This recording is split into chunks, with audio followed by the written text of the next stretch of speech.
The Bombay Stock Exchange, or BSE, is India's and also Asia's oldest stock exchange. BSE is the world's fastest stock exchange, and as of July 2017, it was the world's 12th largest. We give a response time of 6 microseconds. So to maintain this criticality and also the uptime, it's very, very important that your networks, your systems, your infrastructure has to be of the world-class standards. You can't have anything which is lower than that.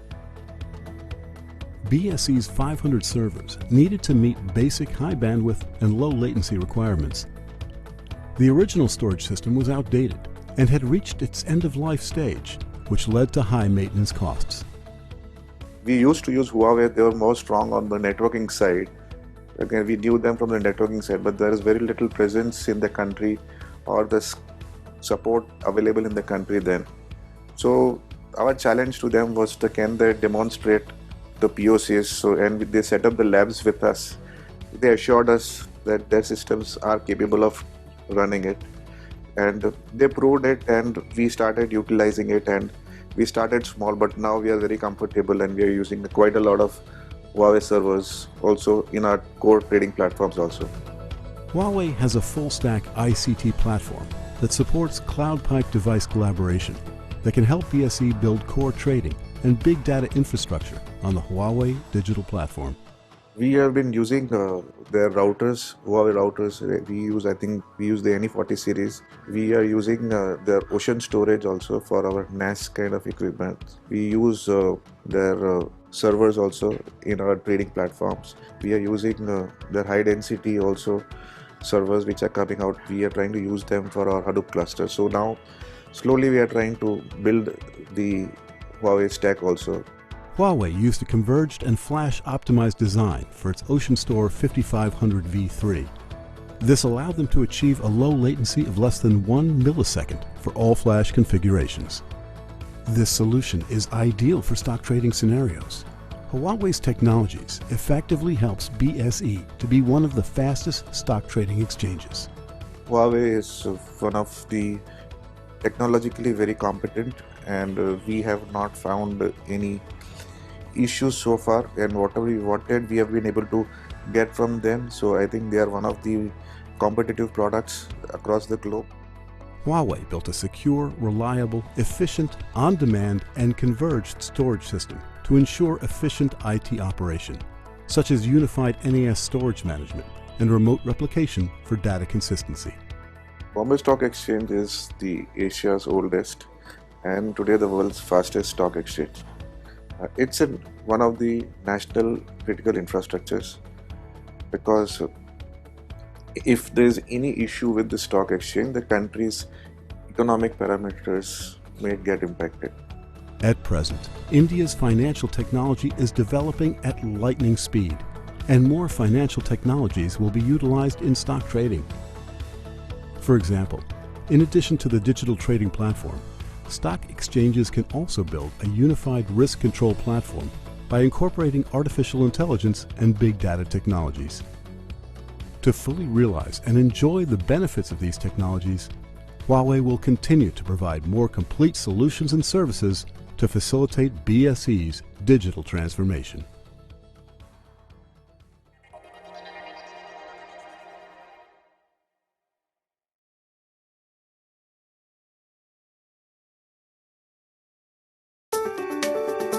As all of our daily interactions move online, the finance industry is collaborating with the world's leading technologists to protect consumers by developing faster and more secure solutions. 我们的战略呢，就是要服务好我们的客户。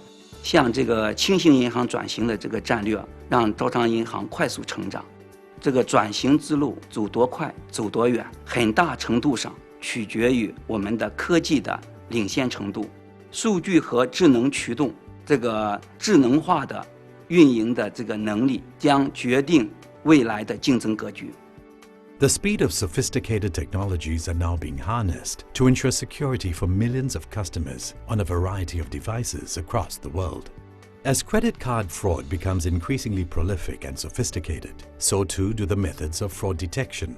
The increase in big data analysis capabilities plays a key role in developing faster and more accurate solutions to counteract these fraudulent attempts. 近年来，招行与华为在云计算、大数据、人工智能等领域开展了一系列的合作。风控系统是我们双方在实践金融科技的过程中共同研发的一套高性能、分布式的实时智能反欺诈系统。我们也因此而具备了业内领先的风险防控能力和系统处理能力。金融风险的判断，其实它是一个非常复杂的数学过程，它需要使用海量的数据，而且要求在极短的时间内对海量的数据进行大量的判断，并给出最终的风险评分。Another area looking to capitalize on this is a facial recognition payment system being developed by China Merchants Bank for use with their app. 第一步就是你会让这个摄像头拍摄一张你的照片，第二步你需要输入你的手机号。当我们得到这两步的信息之后，我们把这两步所得到的信息和我们的银行的数据库里面你个人的信息是做一个对比，然后你的钱就会从卡上划走。As new technologies continue to transform industries, it seems inevitable that there will be an increase in cross-industry cooperation as technology companies seek to offer new capabilities and solutions in an increasingly connected and digital world. 目前，华为是招商银行战略转型最重要的合作伙伴之一。华为的合作其实是一个强强联合，另外一方面呢，双赢的这样的一个格局。我们相信呢，我们的未来的合作更加的深入，也希望我们通过我们的这个强强联合，给我们两个公司的客户都带来业务的发展。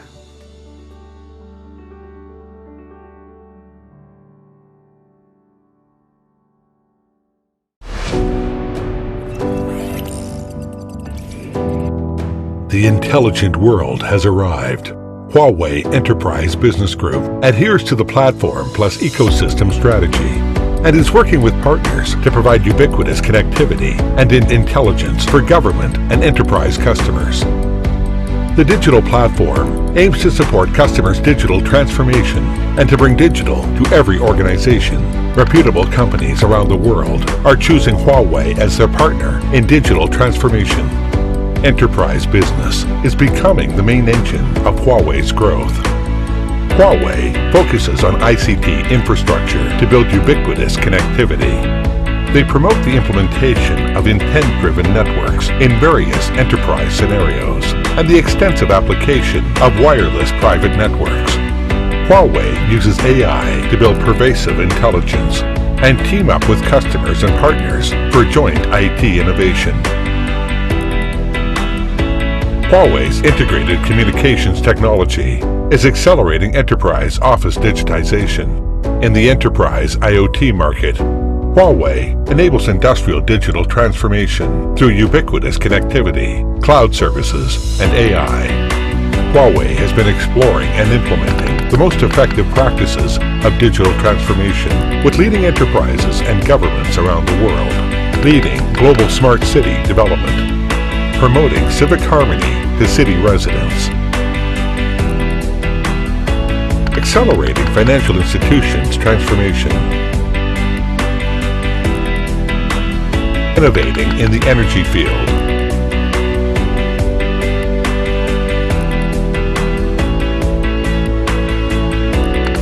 advancing transportation digitization,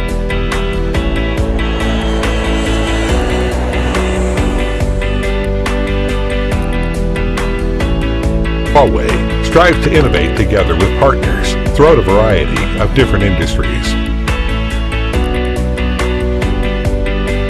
Open labs have become an ideal place for industry players to explore and develop unique solutions.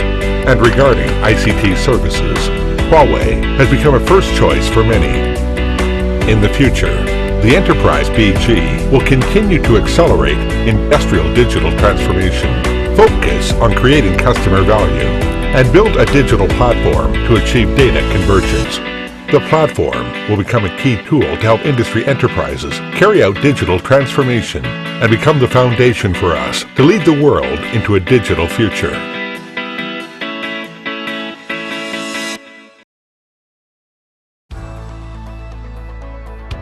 Established in 1875, the Bombay Stock Exchange, or BSE, is India's and also Asia's oldest stock exchange. BSE is the world's fastest stock exchange, and as of July 2017, it was the world's 12th largest. We give a response time of 6 microseconds. So to maintain this criticality and also the uptime, it's very, very important that your networks, your systems, your infrastructure has to be of the world-class standards. You can't have anything which is lower than that. BSE's 500 servers needed to meet basic high bandwidth and low latency requirements. The original storage system was outdated and had reached its end-of-life stage, which led to high maintenance costs. We used to use Huawei. They were more strong on the networking side. Again, we knew them from the networking side, but there is very little presence in the country or the support available in the country then. So our challenge to them was to can they demonstrate the POCs, and they set up the labs with us. They assured us that their systems are capable of running it, and they proved it, and we started utilizing it, and we started small, but now we are very comfortable and we are using quite a lot of Huawei servers also in our core trading platforms also. Huawei has a full-stack ICT platform that supports cloud pipe device collaboration that can help BSE build core trading and big data infrastructure on the Huawei digital platform. We have been using their routers, Huawei routers. I think we use the NE40 series. We are using their ocean storage also for our NAS kind of equipment. We use their servers also in our trading platforms. We are using their high density also servers which are coming out. We are trying to use them for our Hadoop cluster. So now slowly we are trying to build the Huawei stack also. Huawei used a converged and flash-optimized design for its OceanStor 5500 V3. This allowed them to achieve a low latency of less than 1 millisecond for all flash configurations. This solution is ideal for stock trading scenarios. Huawei's technologies effectively helps BSE to be one of the fastest stock trading exchanges. Huawei is one of the technologically very competent, and we have not found any issues so far, and whatever we wanted we have been able to get from them. So I think they are one of the competitive products across the globe. Huawei built a secure, reliable, efficient, on-demand and converged storage system to ensure efficient IT operation, such as unified NAS storage management and remote replication for data consistency. Bombay Stock Exchange is the Asia's oldest and today the world's fastest stock exchange.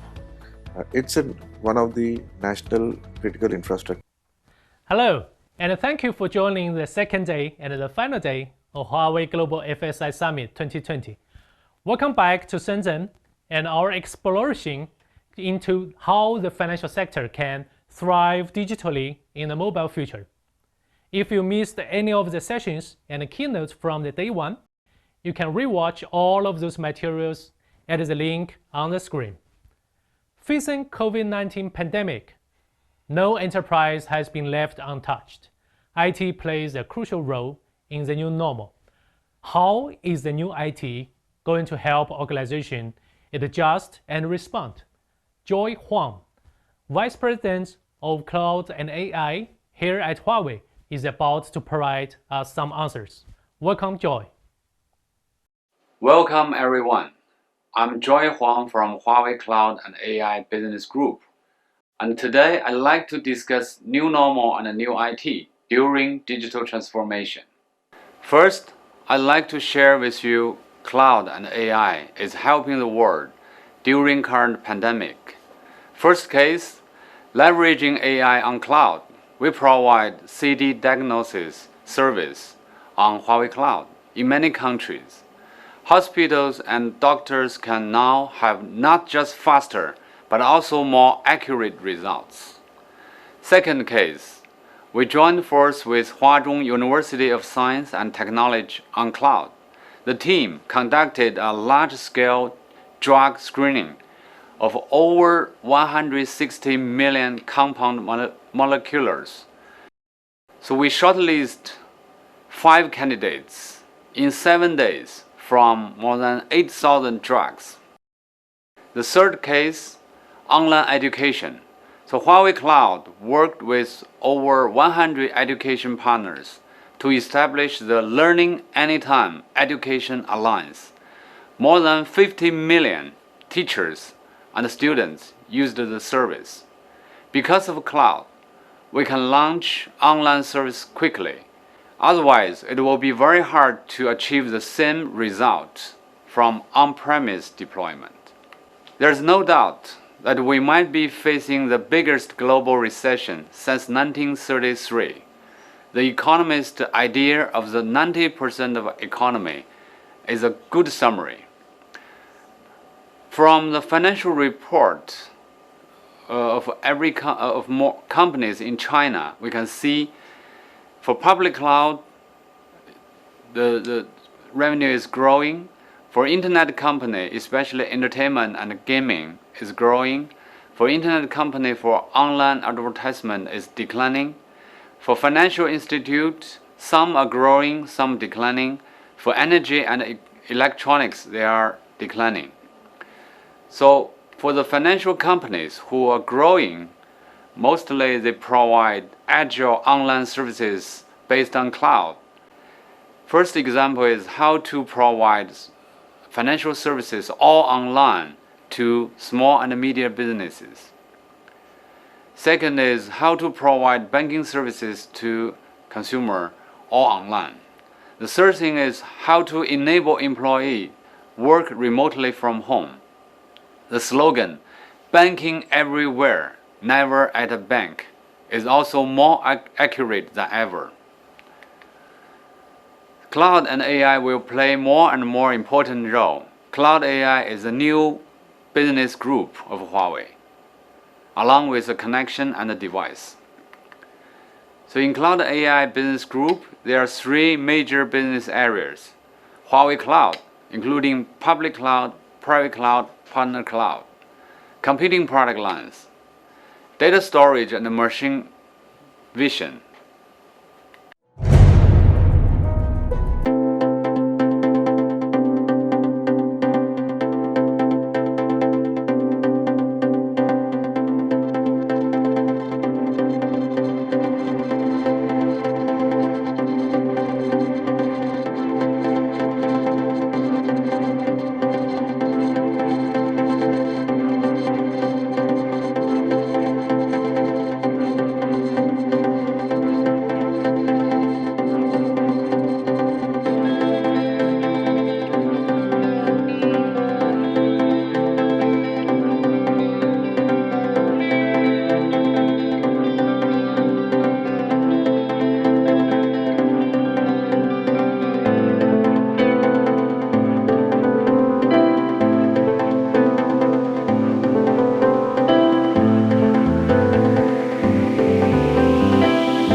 We are one of the youngest players in the IT industry, but we are in many ways the fastest growing one.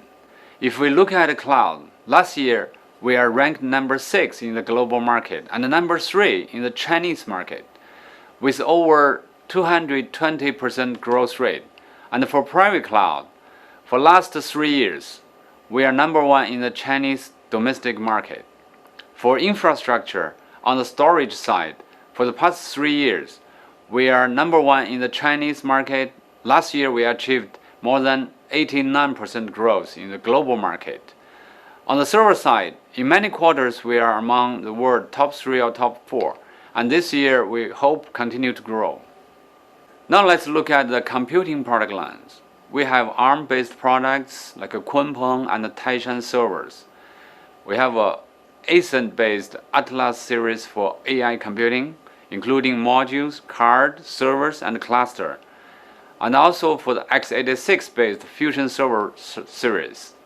The project you see in the demos here are examples of how we are helping our customers building diversified and future-oriented computing platforms and applications like autonomous driving, like how to do the AI-based innovations.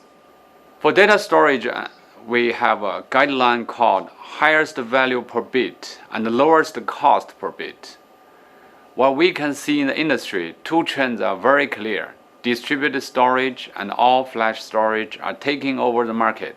For distributed storage, we call it Pacific series, because Pacific means it like big ocean. We provide best scalability, density, and TCO saving. And for all-flash, we call it Dorado series. Dorado is the name of the fastest fish in the ocean. We provide the best performance and minimum latency, best availability, and never lose data. We are the only vendor from the architecture point of view we can tolerate 7 out of 8 controllers failure.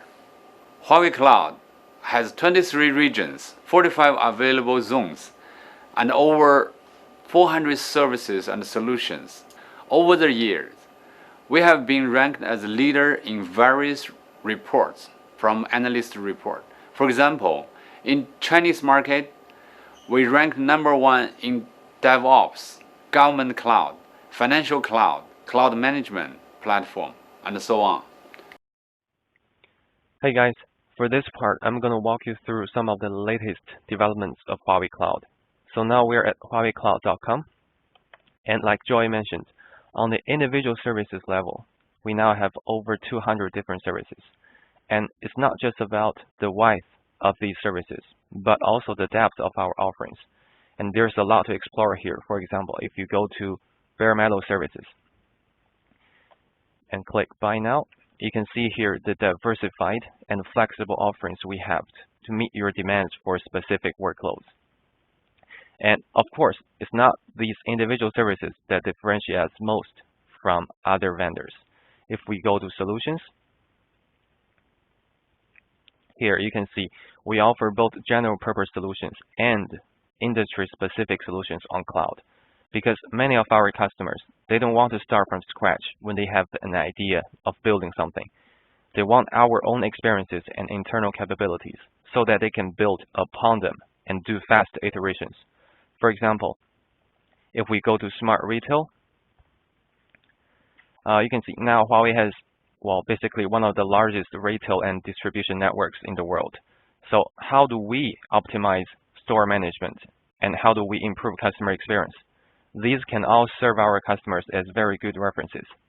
So you'll be able to see them, take the parts that you want, and then modify them in ways that better serve your own demands. Now, another one of our key advantages is artificial intelligence. It's what we call enterprise intelligence, because we want to help enterprise customers to really start leveraging AI capabilities in their daily operations, instead of just talking or only experimenting with them. So when you open it, you see the AI-based solutions and services that are available. For example, how can you better manage your campus, especially under these pandemic periods? And most of, these are for the solution level. If we go to individual services level, first of all, you can see the diversified offering that we already have. And if you check out them as an example, for example, if we go to image recognition, first of all, you'll be able to start seeing all these very detailed walkthrough on the technical papers under Help Center. And on these individual services level also, most of these services are free of charge for trial. For example, under this category, the first 2,000 API calls are free of charge. So that's more than enough for your own developers to get familiar with our platform before they pay anything. So that's a little bit of some of the latest developments on Huawei Cloud. And I highly encourage you to visit huaweicloud.com to check out our latest offerings and have hands-on experiences. Thank you. Back to you, Joy. Thank you, Eddie. Now, I would like to discuss few things about our experience on cloud deployment, especially in the financial industry.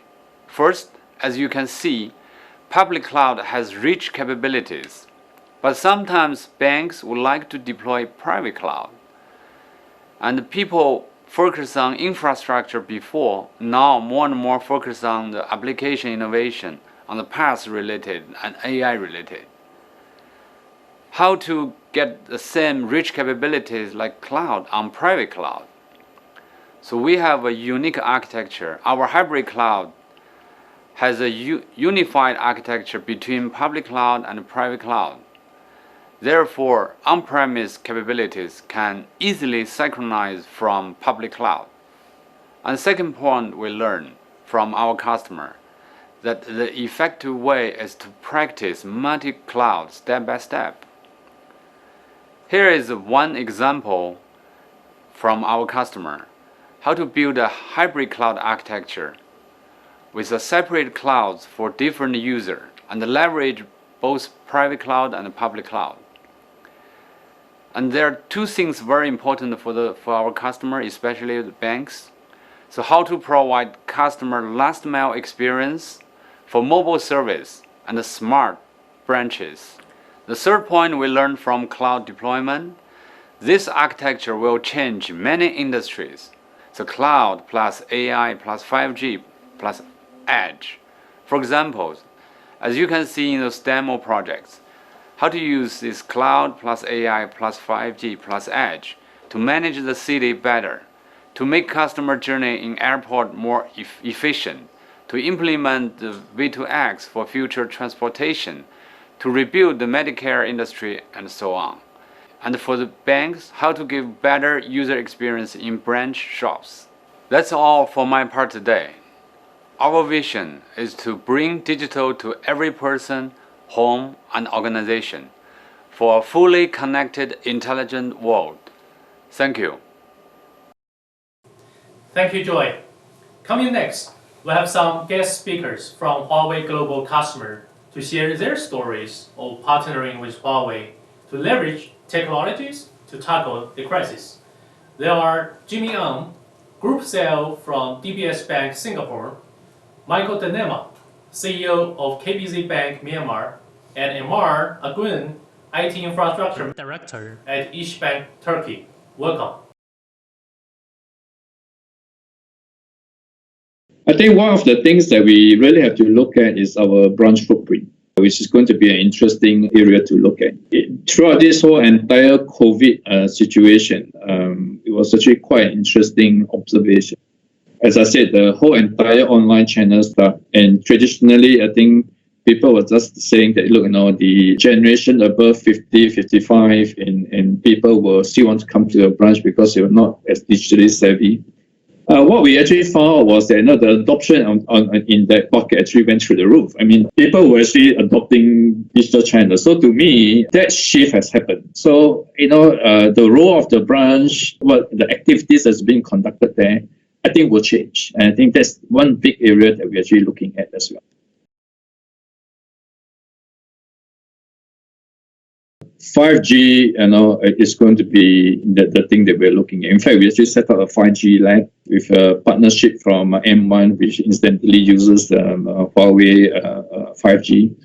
And that's going to be one big area which I think will be quite challenging. I mean, it's not, firstly, the wiring of the whole entire thing, and to be able to actually use it extensively. And we're also looking at technology like IoT, that is fit for purpose for the financial industry, mainly around video analytics, cameras and monitoring systems, which allow us to actually look at social distancing, space, occupancy, making it safe for our customer as well as for our staff. And the third area, I think, as I mentioned, and I come back to this whole entire blockchain story. There are very few people in the world that actually have been working on this, the adoption of it. So I think those are the key technology areas that we have been that we're going to experiment. I think blockchain is actually further down the road. 5G, we actually have a 5G lab. IoT is something that we're going to start experimenting. And the other one that I really wanted to sort of accelerate as well is this thing about AR, VR, able to reimagine the whole entire customer interaction. So those are the key challenges that we're actually embarking on right now.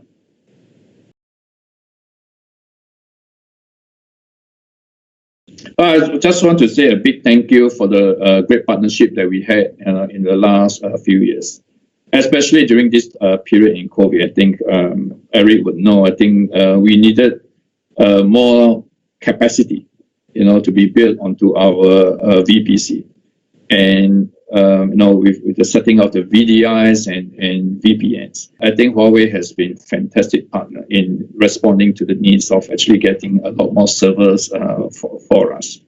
So that's one big area. I think that has been fantastic. We have modernized our data centers, the whole entire, communication, running active, the box that we actually purchased from Huawei. Fantastic quality and performance there. And of course, the data storage. So I think over the last few years, I think we have actually cooperated, in many of these modernization of our infrastructure, and really thankful for that partnership. And as we embark on the 5G, as I mentioned, the 5G lab where we have actually created with M1 at the back of Huawei 5G, that has always been quite useful for us to really start expanding and experimenting with the use of it over the next few months. So really, really appreciative of all the support and help and the partnership from Huawei.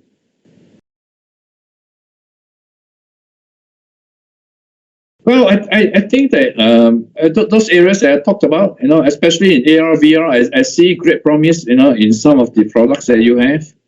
I think, it would be great if you can actually come alongside to actually think about this whole entire customer journey, the transmission of the customer interaction. You have great products in AR, VR. I mean, I've seen, the glasses that you have, the goggles you have for AR, VR. I think that if you can actually make advances in those areas, I think that we'll be very, very keen to experiment and come alongside with you to improve the product offering. Hello, my name is Mike Denoma. I'm the CEO of KBZ Bank in Myanmar. We believe COVID-19 is accelerating a paradigm shift in banking for payments.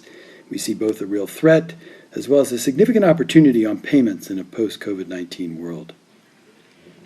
So how do we see the payments paradigm shifting exactly?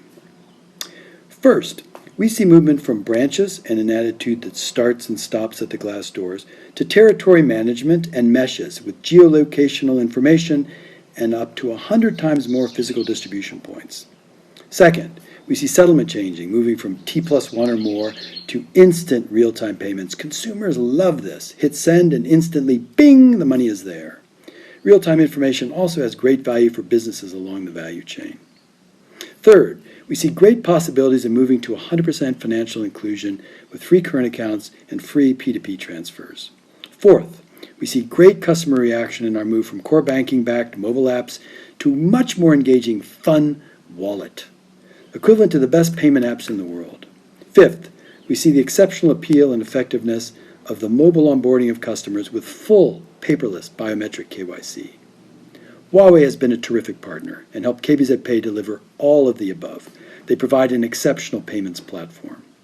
So how has KBZ Pay done? In a little over a year and a half, we have over 5.7 million downloads of our wallet. 4.7 million of those are full KYC biometric paperless onboardings. In addition, we've onboarded 45,000 agents and 240,000 more merchants to our partner app. And we've done over 145 million transactions to date with a value of over US $5.5 billion. What do we expect from Huawei going forward? More extraordinary partnership and innovation, and their intellectual capital support as we drive to 100% financial inclusion and become the bank that Myanmar deserves and needs. Thank you. Hi, my name is Emrah. I work for İşbank more than 20 years. İşbank is the biggest private bank in Turkey. We have more than 1,000 branches, more than 6,000 ATMs, 15 million customers, 8 million of them are digital customers. Our bank was founded at 1924. The inspiration was the independence of the country. So in order to provide or fully independent, Atatürk said that you should be also economically independent.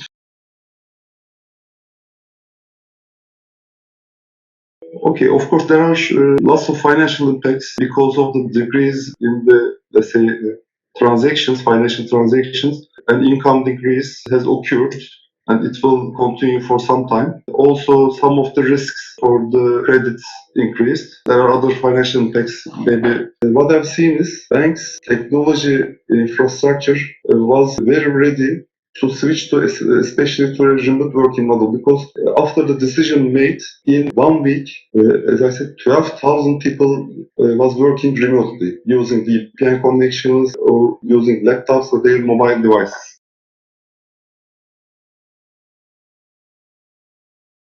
Okay, I think first of all, banks will reshape their operating model as part of their business continuity plans. They should, or maybe some of them already did, change their emergency and crisis management plans. Because, for example, this virus was risk catalog item. The probability was most probably very low in the catalog, but it occurred and we saw the result. So this will change the business continuity plans of the banks. As İşbank, we are now working on a remote, for example, working model, we are evaluating different dimensions such as office space usage or technology needed for this remote working model, such as usage of different technologies, VDI, VPN, they are all on the table. And one of the main things that will affect the banks is change in the customer behavior, because this pandemic period, as a person, I also felt this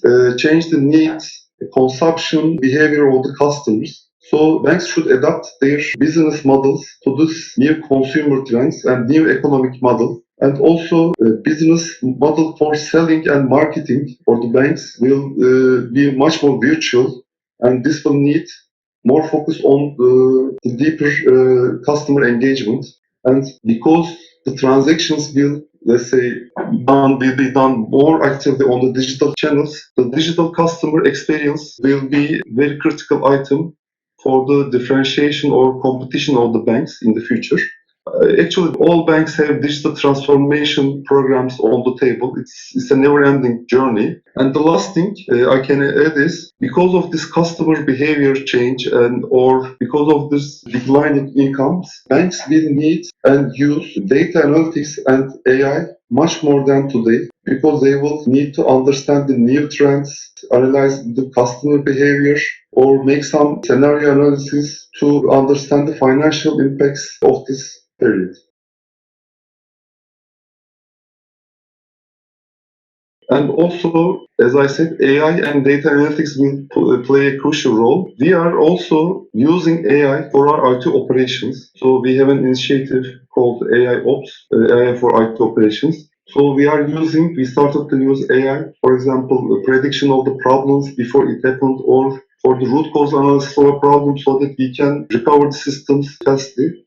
Of course, I forgot to say, but cloud adoption, container solutions, private cloud environment, this is one of the main agenda items for now.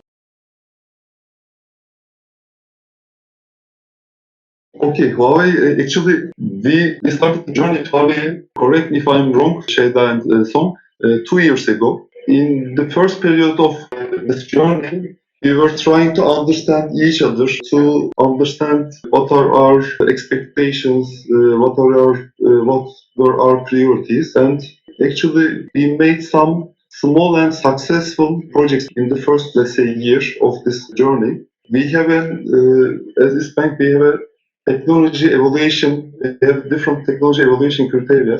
Some of them are for the technology or solution part. For example, it should be the solutions we are using should be industry proven or future proof. When we come to the vendor side, especially local and global support is always important for us. This first year was from our side to assess the Huawei's and the Huawei solutions position for these criteria. After this 1 year, actually we started a big project, disaster recovery data center project, and we made lots of POCs with Huawei for different, let's say, domains, network, storage, and also compute. Unluckily, the most critical part of this disaster recovery project, let's say, overlapped with this pandemic period because we purchased lots of components from also Huawei. It should be delivered to, let's say, our facilities in, let's say, at the beginning of 2020, and it was in those periods, as you remember, or China, those equipments were coming from China. Those days were very critical in terms of pandemic for China. But Huawei managed to deliver these products without affecting our project timeline. And also for the implementation of these, let's say, products, they provided the Huawei team, I mean, technical and support teams provided lots of effort and managed to finish implementation of the products on time. So I would like to thank all Huawei teams globally, pre-sales teams, technical teams, sales teams, but especially to the local team for their support, for their fast response, because things are changing rapidly, but they always responded fastly and they were always result oriented. So as a result of this, for example, this project is going very well. Again, I would like to thank Sheyda, Song, and other names I might forget. In the long term or mid-term, long term, this is a journey, as I said. We started 2 years ago. During our digital transformation journey, Huawei became a part for East Bank. We have lots of things to do in the future for the cloud part, for big data, data analytics, AI platforms, for different solutions for the network, maybe campus, Wi-Fi. There are lots of opportunities in front of us, and we will, let's say, work together, I hope. Thanks for all the guest speakers. We truly appreciate the partnership with you. Storage is the key component of bank's infrastructure. How bank can leverage accelerate data infrastructure to the future banking. Up next, you will hear from Kindell Chelton, CTO of Huawei Storage and Data Management. Welcome. Hello, I am Ken Chilton, CTO for Huawei's Data Storage. Huawei is number 4 in global market storage revenue. We are the fastest growing all-flash array vendor in the world, and we're recognized as leaders by analysts and customers alike. There are many opportunities and challenges coexisting for the banking industry. There are a lot of pressures to reduce time to market and improve throughput and reduce IT costs. But along with these challenges, there are many opportunities to improve customer experience, to be more efficient, to reduce risks, and to embrace open platforms and provide business innovation for your customers. Huawei has been helping financial enterprises through its data-on-demand strategy. This includes a unified API. Huawei has an open API that supports multiple clouds, toolkits, and platforms. It has a unified network. We support a full unified Ethernet host bus that enables all applications to be connected to your storage resources. This also provides the capability of having multiple protocols on the same network for different workloads. Data on Demand also includes a unified storage pool. You have one resource pool for one data center. This includes having full lifecycle data management for that information. Data on Demand also supports having unified media so that you can have SSD for your entire production. Let's look at a 5-year plan for a bank. We'll call it Bank I. It's one of the top 10 banks in China. Bank I proactively embraced digital transformation and started planning for the future digital economy. Internal ICT services plan to reduce the TCO by 50% in the next 5 years. The original 9 data centers will be consolidated into 4 data centers. Storage resources will be pooled and aggregated, and the O&M efficiency will be improved by 3 times through automation. The management and storage capability of each person is planned to reach 3 petabytes. The TCO will be reduced through this resource consolidation and automation. Externally, though, Bank I is vigorously developing new services. It plans to develop from basic cloud services to industry capability openness to support more user requirements.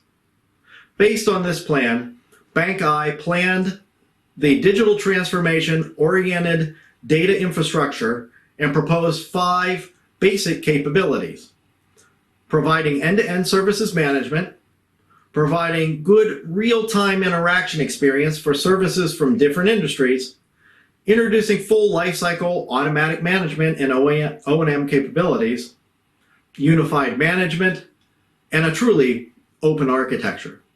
To summarize, the data infrastructure planning direction of Bank I is aggregate the resources to form a storage pool, introduce automated management capabilities, and use an open architecture. We find this isn't common only for Bank I, but many customers in our industry, including many leading carrier customers of Huawei that have similar requirements for data infrastructure planning. So what we're proposing is to redefine architecture. We're going to be talking about an intelligent storage pool. This storage pool is based on convergence, reducing TCO by 30% by having a converged management of storage resources. It has to be intelligent. We have to be able to improve our O&M capabilities by up to 5 times. We need to be able to make storage manageable by fewer people in the data center per petabyte. And this has to include management over the full life cycle of the storage, planning, provisioning, as well as operation and maintenance. And of course, it has to be based on the open architectures. This enables easy integration with your ecosystem. Therefore, management of multiple types of storage and compatibility with multiple cloud platforms is the norm, not an exception. So the first step is to build a storage resource pool that is layered based on SLAs. The first step shares resources and improves resource utilization. However, with the explosive data growth of the future, the converged storage pool will inevitably bring huge management difficulties. The original management capability of 1 petabyte per IT administrator can't meet these storage management requirements that might grow by 8 to 10 times. The best way to improve management efficiency is to introduce a full lifecycle automation technology to replace manpower with machines. This makes management more efficient and more precise. Huawei's DMS can build the automation capability for the entire data lifecycle. That is, the planning, allocation, operation and maintenance, and optimization phases of the storage resource pool. So first of all, the automatic planning. Based on Huawei developed tools, the system can automatically analyze service logs and performance statistics reported from the users and provide service tiering and storage configuration suggestions. The planning period can be shortened from what is today 3 months to as little as 1 week. DMS also can automate resource allocation. It does it by finding the appropriate resources from the resource pool based on the SLA requirements. Traditional manual configuration operations include resource selection, allocation, and mounting, but these can all be performed solely by the software. Compared with traditional manual configuration methods, DMS implements minute-level allocations, shortening the time by 97%. This reduces the complexity of operations for IT infrastructure. DMS also includes automatic O&M capabilities. The system supports automatic troubleshooting and automatic prediction. With traditional methods, and the systems administrator needs to track and inspect all the devices. When a device is faulty, for instance, a disk, the administrator needs to query the fault and notify the vendor or third-party engineer to come and rectify the fault. The troubleshooting process is complex and one that takes 1 or 2 days. With the customer's authorization, a Huawei DMS can collect and quickly handle device alarms and provide proactive assurance services to quickly detect and rectify faults. Common faults can be rectified within 2 hours, improving the efficiency by more than 90%. In addition to troubleshooting, Huawei's DMS also provides automatic resource prediction capabilities. Based on the customer's historical usage, DMS can predict the performance needs for the next 60 days and the capacity needs for the next year, helping customers to quickly and accurately identify resource bottlenecks and ensure smooth storage operations. The system also includes automatic optimization.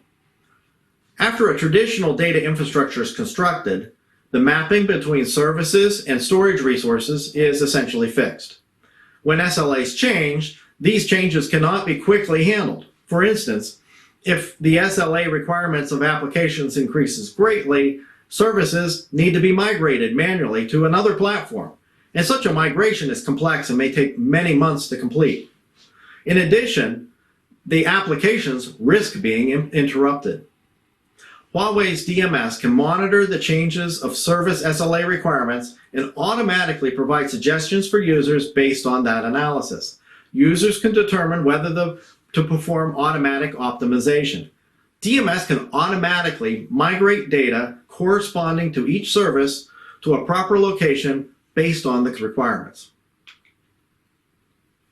So in the industry, there are 2 drivers causing changes in our data center.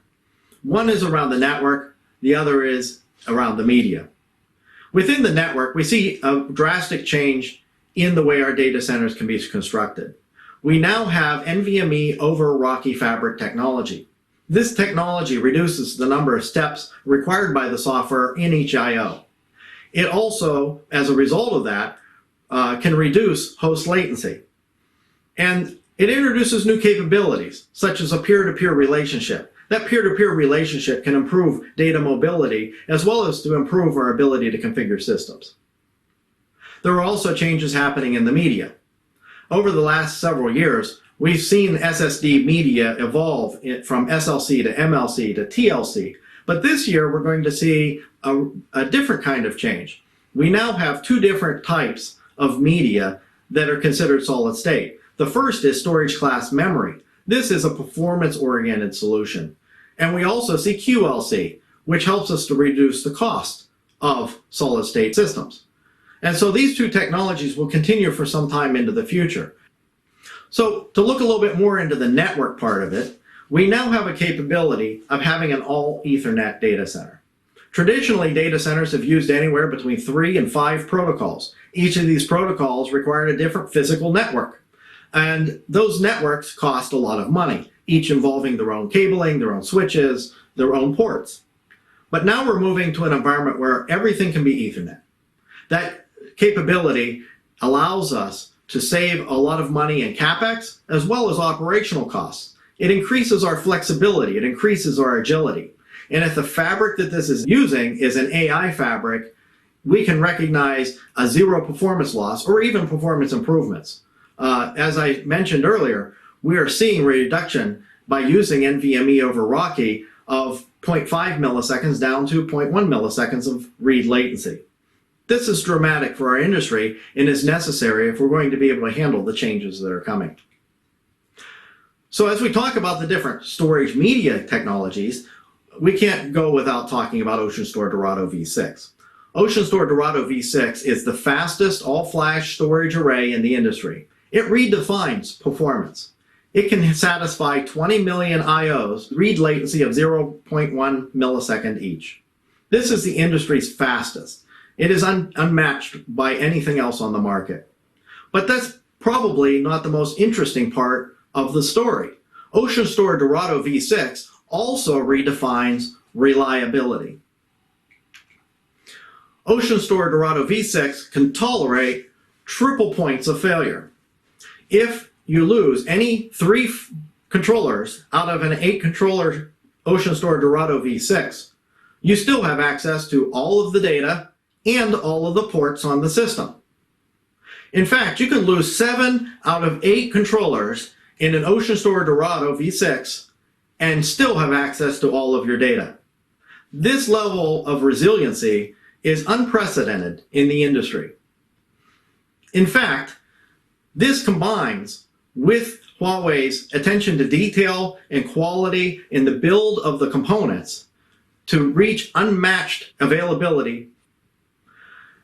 In addition to this, Huawei has developed a disconnection capability that can tolerate failures up to the point where there's only one link between the array and its storage. This technology is also used on the front end of the system, so that you have access to every controller in the system from only one host link. This means that all of your features and all of your data is available, even if you only have one path to your CPUs. Again, this is unprecedented in the industry and supports having zero loss of performance in many applications. This also means that the features, such as supporting online upgrades of the system, can be accomplished even if you only have one link available. This attention to detail and resilience of the system extends out to the disks themselves. Huawei's disk protection technology allows for 3 disks to fail at one time. We call it RAID TP. It is 100 times more available than a RAID 6 technology that uses only 2 disk failure redundancy. So when we talk about the systems that are available from Huawei, we also have to talk about the Ocean Store distributed storage. Ocean Store distributed storage is also very efficient. It combines the ability to have protocol convergence, and it also incorporates AI to increase the performance of the system. It is a very economical system. It has a very innovative error correction capability that provides a usable capacity that is up to 93% of the raw capacity of the system. This is the capacity before you add on top of it the data reduction techniques such as compression or deduplication. So it starts off at a higher utilization capability before we even add those other technologies to it. And of course, this year, we're introducing the Ocean Store Pacific Capacity node into the Ocean Store Distributed Storage. This is a high-density solution, and we'll take a look at it in more details as we go forward. The system, of course, is enterprise-grade, meaning it has to be durable. It has to live up to the customer's expectations for resiliency. And so it includes all of the features that you would expect from an enterprise-level system, including active-active disaster recovery and 3-site availability zones. The Ocean Store Distributed Storage is self-adaptive.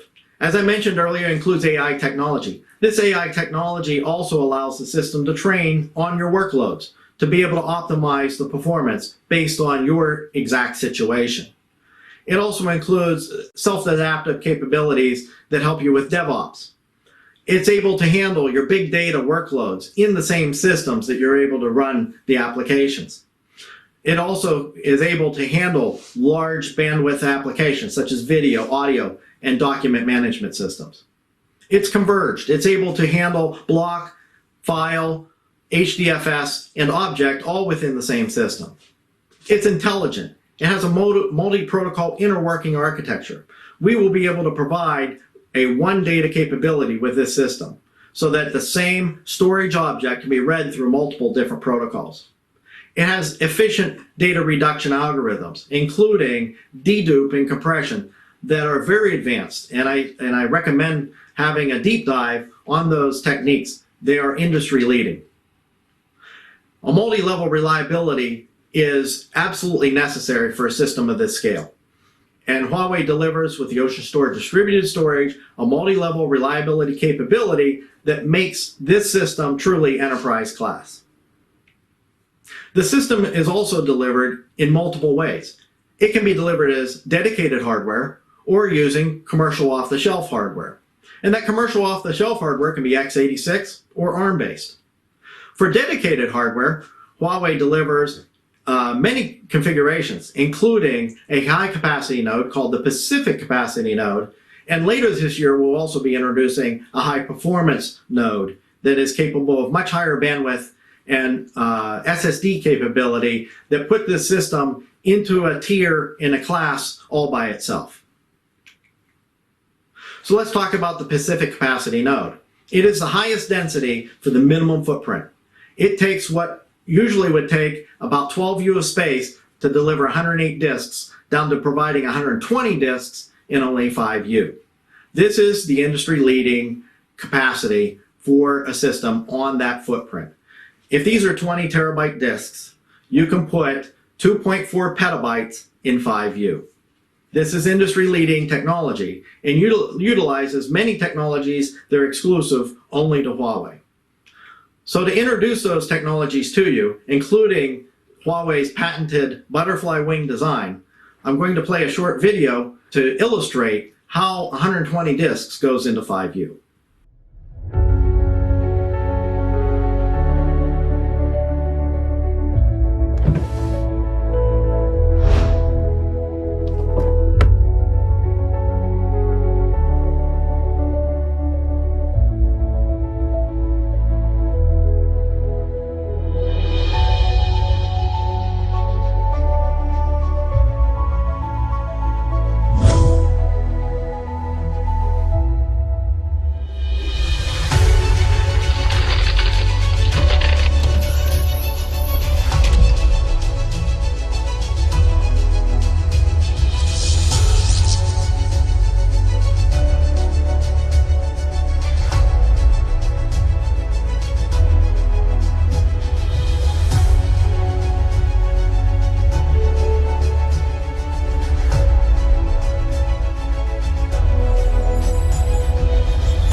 So now you've seen a couple of offerings from Huawei for data storage. You've seen the world's fastest all-flash array, the OceanStor Dorado V6, and you've also seen the world's highest capacity storage on a floor tile, and that is the Pacific Capacity Node that is part of the OceanStor distributed storage family. And so now you might be able to understand why Huawei is growing so fast in so many different regions with major banks like yours. We are serving 45 out of 100 of the world's biggest banks, growing in every single geography because Huawei has the systems and the technology to solve your problems and the attention to our customer needs and to provide you with the best service that you can get. I thank you very much for your time. Thank you, Kendall. Recent experiences with disruptions to banking industry have accelerated banks' pace to the cloud. Today, we invite several industry leaders to join us for the panel discussion. Use cloud to tame the disruption. I will hand over to today's moderator, Ronan Raffensperger from Huawei. Welcome, everyone, to our panel. This is the first time we've done a virtual panel, so we'll see how this all works out. Our subject this afternoon is about how to use cloud to tame disruption. All of us have been through a lot of disruption over the last few months, both personally and with our businesses. This is particularly true in the financial industry, where all banks have been regarded as essential services, but there's a very strong need to be able to protect your employees as well as be able to provide your services. And so a lot of new technologies related to mobile working from home, being able to provide the mobile experience for our users so that they don't have to try to come into the branch. There's just lots of different things. And one thing that I think is common is that people are looking more and more to be able to use cloud services. So today, We have a very distinguished set of panelists from industry leaders, and we're going to discuss and kind of dive into each of these areas about mobile first, how do you handle disruption, which things are going to change, which things are going to stay the same after we come back to whatever will become the new normal, and then look at what are the things that people should concern themselves with about adopting cloud types of technologies, both as public cloud as well as hybrid clouds and private clouds. So our panelists today include Mr. Louis Vidal from BBVA, Oksana Smirnova-Krell from Sberbank, Mr. Martin Frick from Temenos, and Mr. KT Chun, previously with China Merchants Bank and now with Huawei. So let's begin by meeting each of the panelists. So I'd like each of you to introduce yourself and a little bit about your organization and your role in the organization. Okay, everybody, hello. Well, as you already know, my name is Luis Sanchez. I'm the head of storage at BBVA. I work in a specific unit inside what we call engineering group, that we call it architecture and global deployment. So my main responsibilities are the storage of the group in this new platform that we are building, and my responsibilities are here in Spain, but also in America. Well, in fact, we have like a special hub in Mexico from which we offer infrastructure service, and from South America, but also the Sun Belt region of the US, where we have another bank, that is the Compass Bank, probably you already know, and also the banks that we have in South America, Mexico, and other parts of America, South America in this case. Okay, my name is Martin Frick. I'm the managing director of Temenos Asia Pacific. We are a leading provider or the leading provider of banking software. And so we have a broad experience for 25 years in the technology space all around the globe. We are having clients in 28 countries here in Asia Pacific. I'm the regional director for Asia Pacific, so I'm in charge of the P&L. So anything that happens here in Asia Pacific in the end is my accountability, whether it's sales, delivery, client support, local developments, whatever is regional is in my responsibility. Okay, thanks, Ron. Actually, my career is over 43 years. So in my first career is in technology industry, and then I changed my job to banking for more than 25 years. Within this period of time, I'm not just working for the technology. I start from credit card, retail banking, sell mortgage, solicit deposit, and so then my last job is previous job, all right? It's in China Merchants Bank. I lead the private banking and wealth management, right? And of course, after that career, then I been changed to as a chief information officer. So I have pretty lucky have the chance to lead the China Merchants Bank to do the digital transformation, right? And also perform the mobile first strategy.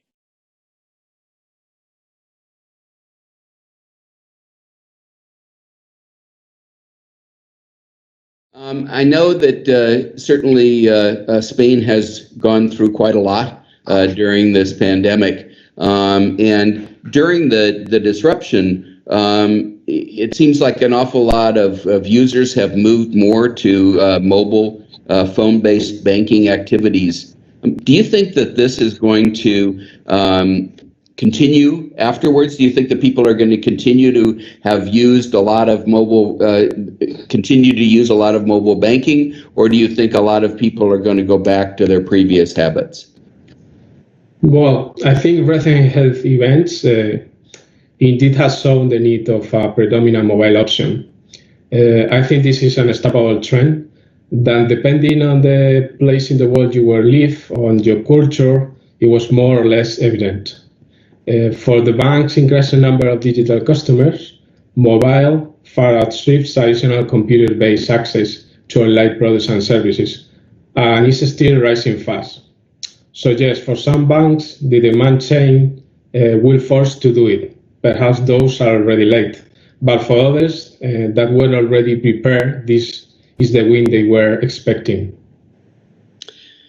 Yeah, a number of years ago, I was very pleased to participate in the BBVA seminar related to the branch of the future and the use of AI there in Madrid, and it was really amazing. You guys really were quite ahead of what the industry was doing, but it was still not, I think, mobile first. But it seems to me now that you really are focused from a development standpoint, are very much focused around mobile first. Is that right? Yeah, I mean, it's I wouldn't say it's the only one, but it's the predominant one for sure. We reduce a lot our number of branches. That's our reality here in Spain. And we have a very good application. I worked a couple of times with some prices. So yes, I think we are focusing in bring all the operation that our customers need to do in this application. And well, now during this crisis, it showed that it's possible to do everything from that application and in an easy way for our customers. Okay, and now let me ask a couple of the other panelists their thoughts on that subject. I think this was a trend that had started before COVID. I think COVID accelerates it. I think mobile first makes sense because the whole society moves there. If you think about the more emerging countries like Myanmar, for example, they do not have a wide population with desktops or PCs, but they all have a mobile. So I think mobile first is the way to go. It's the way the society moves, and as a consequence, also the way the workspace will move. And do you think that after things quiet down, that things will return more to normal? Do you think people will start going back to bank branches, or is this a permanent shift?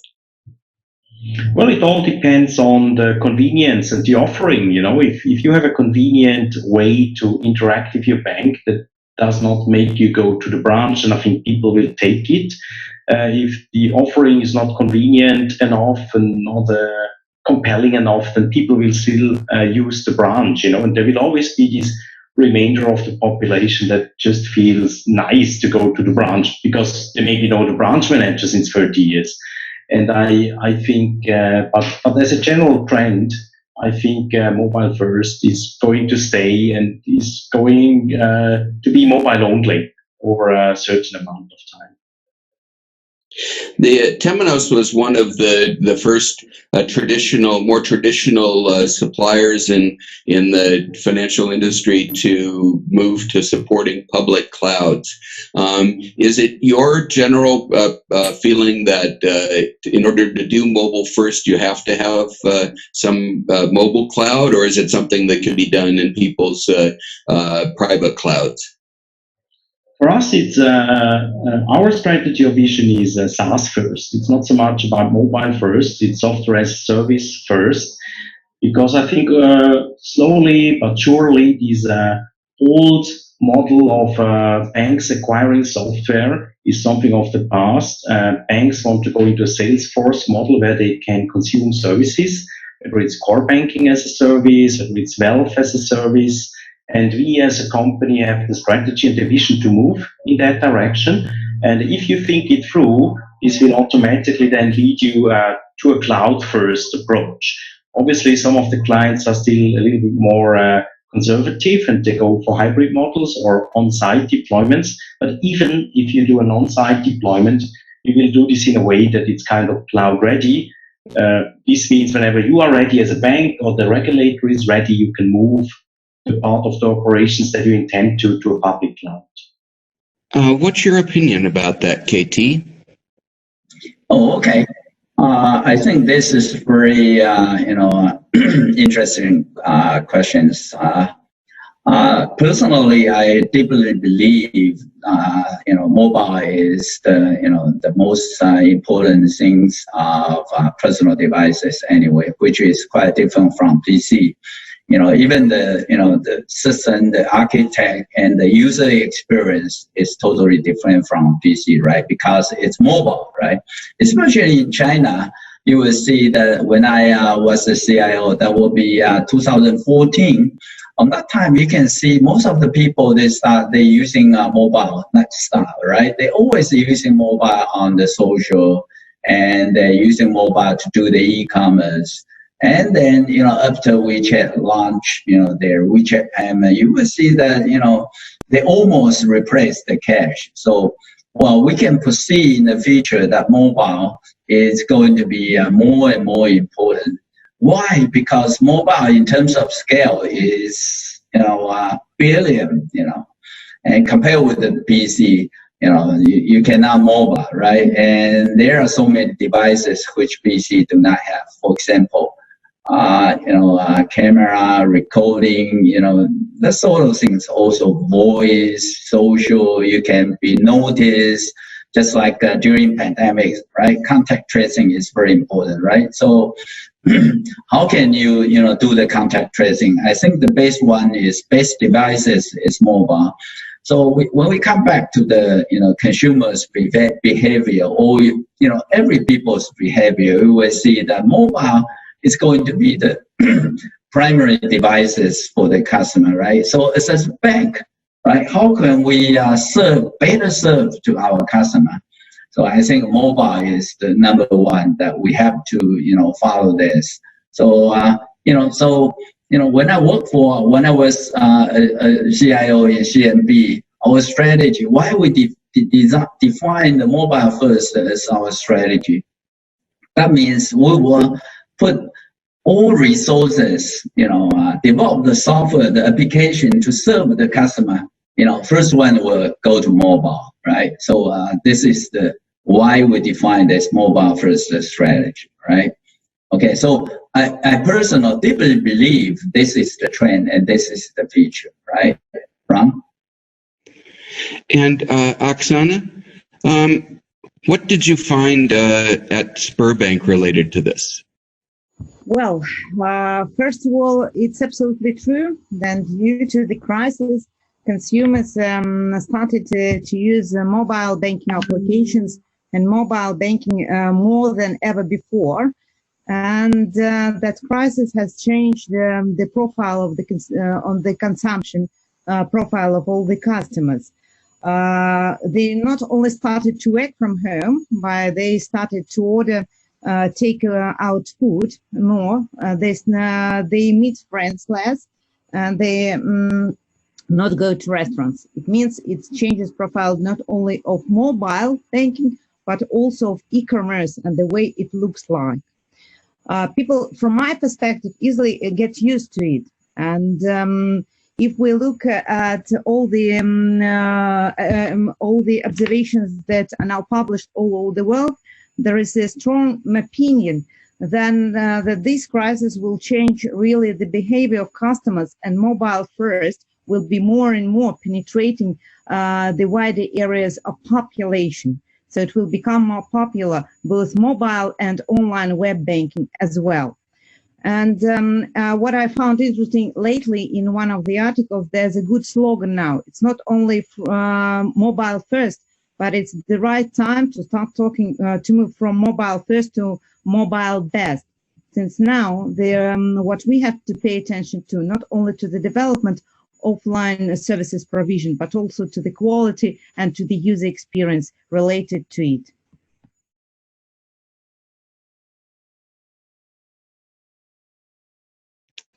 So for the second question, let's begin with Temenos. Martin? Many of our customers have found, at least the ones that successfully have managed through the pandemic, were already on the path to using DevOps as their development environment, which really process, I would say, to be able to quickly respond to changes from central banks and governments. And I presume that inside of Temenos, you use this similar kinds of process. Absolutely. We use it for our internal software factory. We use a clear DevOps process. We have recently extended that to our clients. So clients that use Temenos and do customization on a Temenos product can use the same DevOps tooling. So it's kind of an extended workbench. And this means whatever Temenos deploys in the DevOps environment will be automatically integrated with what the client deploys. And this obviously gives you great advantages in time to market, into automated testing, and I think that's the way to go. So DevOps is very crucial, in my view, if you think about seamless cloud deployments. Okay, and now let me ask a couple of the other panelists their thoughts on that subject. Well, mobile is about the endpoint and devices on which it is consumed, the content itself. And when we talk about banking and cloud, on the other hand, is in a loose sense a location and philosophy, an architecture and approach to where the data and intelligence should live as part of an overall product or service.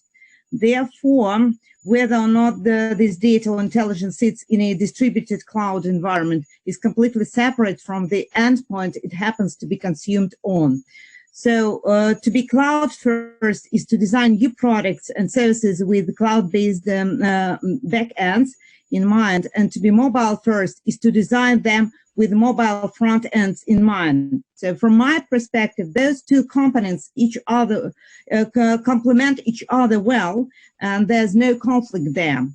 And this is first point. As for the DevOps, that's absolutely the other story. Because when we talk about DevOps and quicker development in use of modern technology, public clouds really make it possible to do lots of development faster and easily. Because at the end of the day, it's about infrastructure and how soon, how quick you can get it. When you have infrastructure as the code for the development teams, it becomes easier to create test environment and to test and develop new functionality of the application they do. That's why using DevOps as prerequisite for public cloud, well, it's a little bit from the other side. Public cloud is a good tool for DevOps and for further development of DevOps. Louis, what were your thoughts on this? Our idea is, or our platform, I would say, our approach is a hybrid multi-cloud scheme. I mean, we have an internal cloud service, but also the public one that complement or extend those capabilities, internal capabilities that we have. And in either one deployment, DevOps approach is also key to achieve the required goals of programmability, automation, and agility.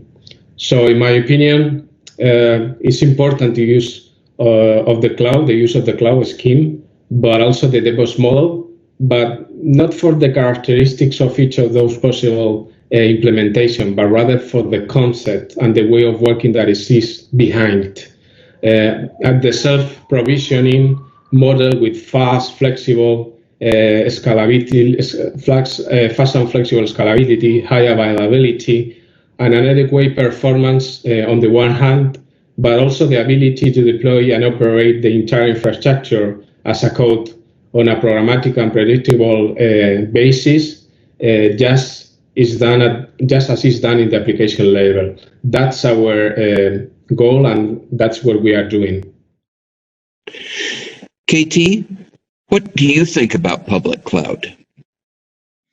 Yeah, I think cloud computing basically is the very, very important job, important platform to deal with the mobile strategy because mobile it's internet oriented, right? It's come from internet, right? Everything come from mobile. It's internet services. So you can see that Google's mobile services, right? iOS, iCloud to serve the iPhone, right? And you can see even Huawei, we have Huawei mobile services. They're all based on the cloud computing. Mobile is internet connection, so you have to go through the cloud process. So anyway, you have to have using public cloud because you have many information. Actually, they are for public. For example, you want to do promotion, right? You want to sell your product, right? So there are so many information sitting in the public cloud, but doesn't mean that you do all the application in the public cloud, right? So my point is you have to adapt public cloud. You have to understand and you have to know how to use it. Okay. If you're going to use the public cloud, do you feel like the banks need to adopt a DevOps kind of an environment? Yeah, I think basically adopt the device. It's excellent. It's good. But the point is you have to change your process, right? So why a DevOps is just because you want to automate your infrastructure, right? Your data center operation. You want to speed up, development job. But I think, it's good to develop. To adapt DevOps. But another hand is how can you develop a new different kind of architect, empower your user can very simple and easy. For example, super app, to using many program to develop some campaign and, develop some new services based on your, APIs. So I think the purpose is make your business agile. Right, that's the ultimately the purpose of this. Of course, if your assistant can and your internal process as well, right, you can support DevOps. Of course, DevOps is pretty good, to adapt the public cloud. But I don't think you have to do this in the first day because it takes time.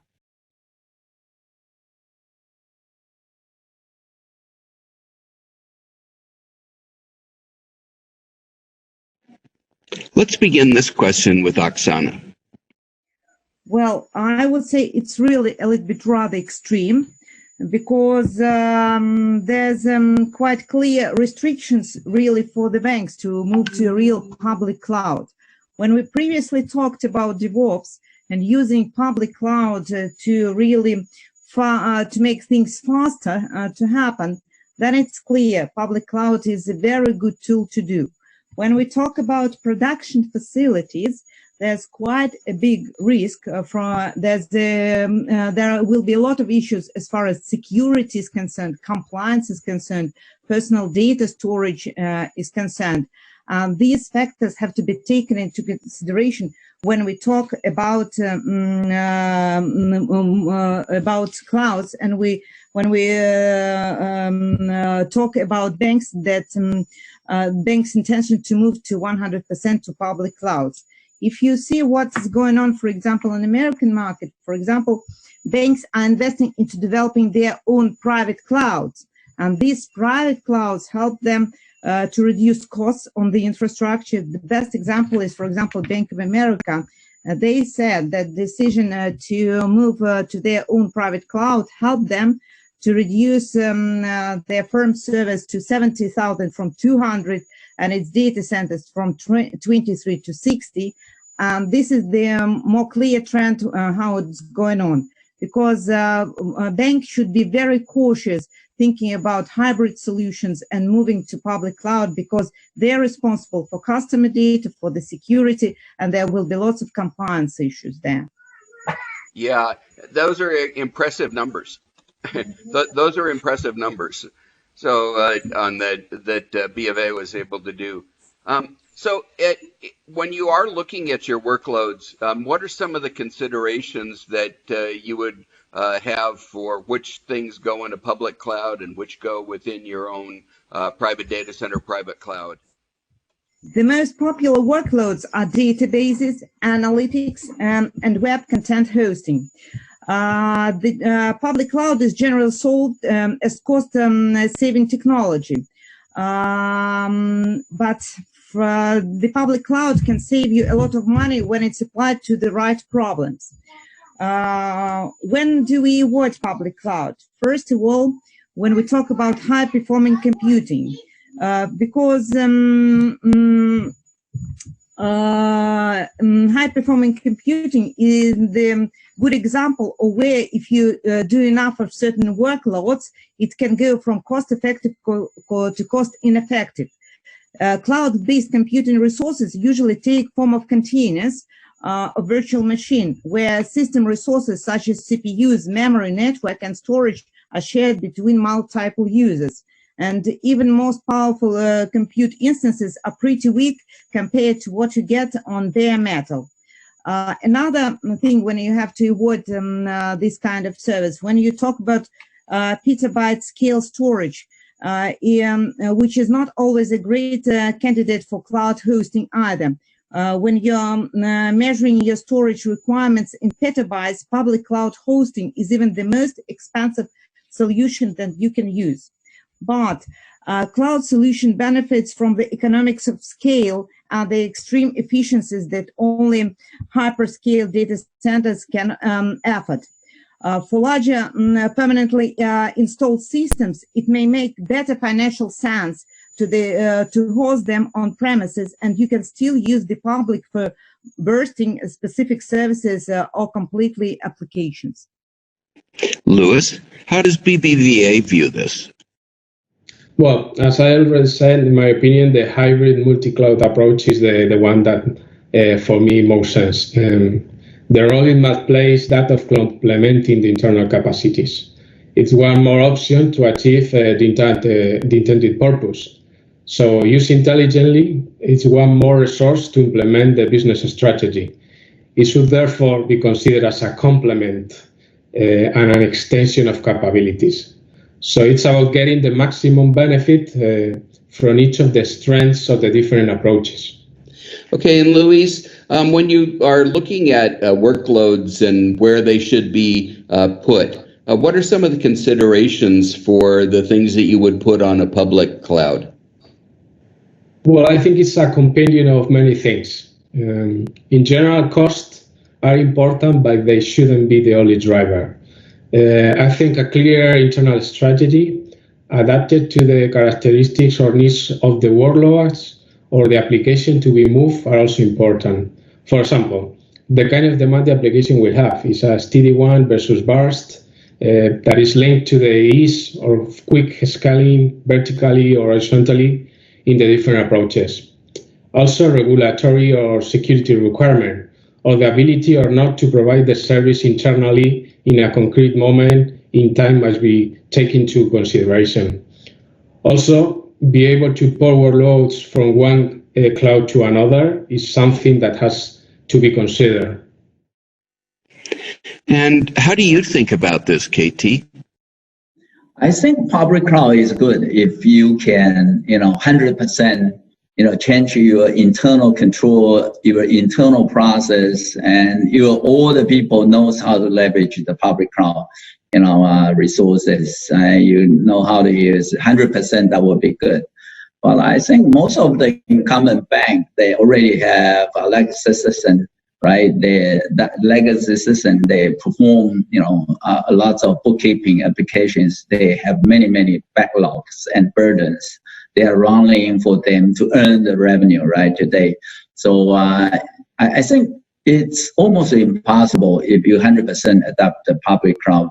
That means you have to 100% rely on the infrastructure of the public cloud. So if anything wrong, you don't know how to fix it, right? You have to totally rely on somebody else, right? This is not, almost impossible to comply to the, banking industry's compliance and regulators, compliance issues, right?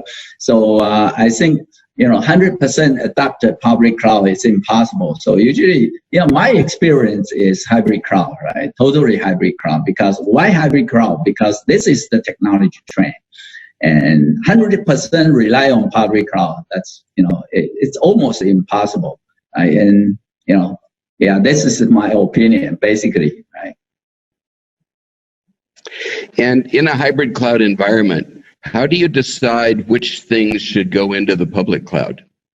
Yeah, just like I mentioned, because when all of the most of the customer go to their digital, usually lots of businesses they will utilize public cloud. For example, e-commerce, any merchants, retailers, they want to do business, right? So when bank want to provide some financial services, you have to connect to those public clouds. So my experience is any bank, they have to have this capability to connect to all the public clouds, no matter which one, right? Because it gotta have some of bank's customer, they running the application in the public cloud, right? So you have to very, very simple and easy and totally connect to them. Then you can provide very good financial services to them, right?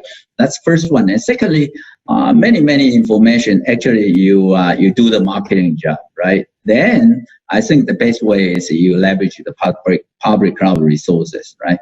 And third one is if you want to provide very, very good, consumer experience by using mobile services, especially, for engagement purpose, for your, very rich text purpose, you need to utilize the, cache functions on the cloud. So, well, that probably will be the edge cloud services, right, in the future.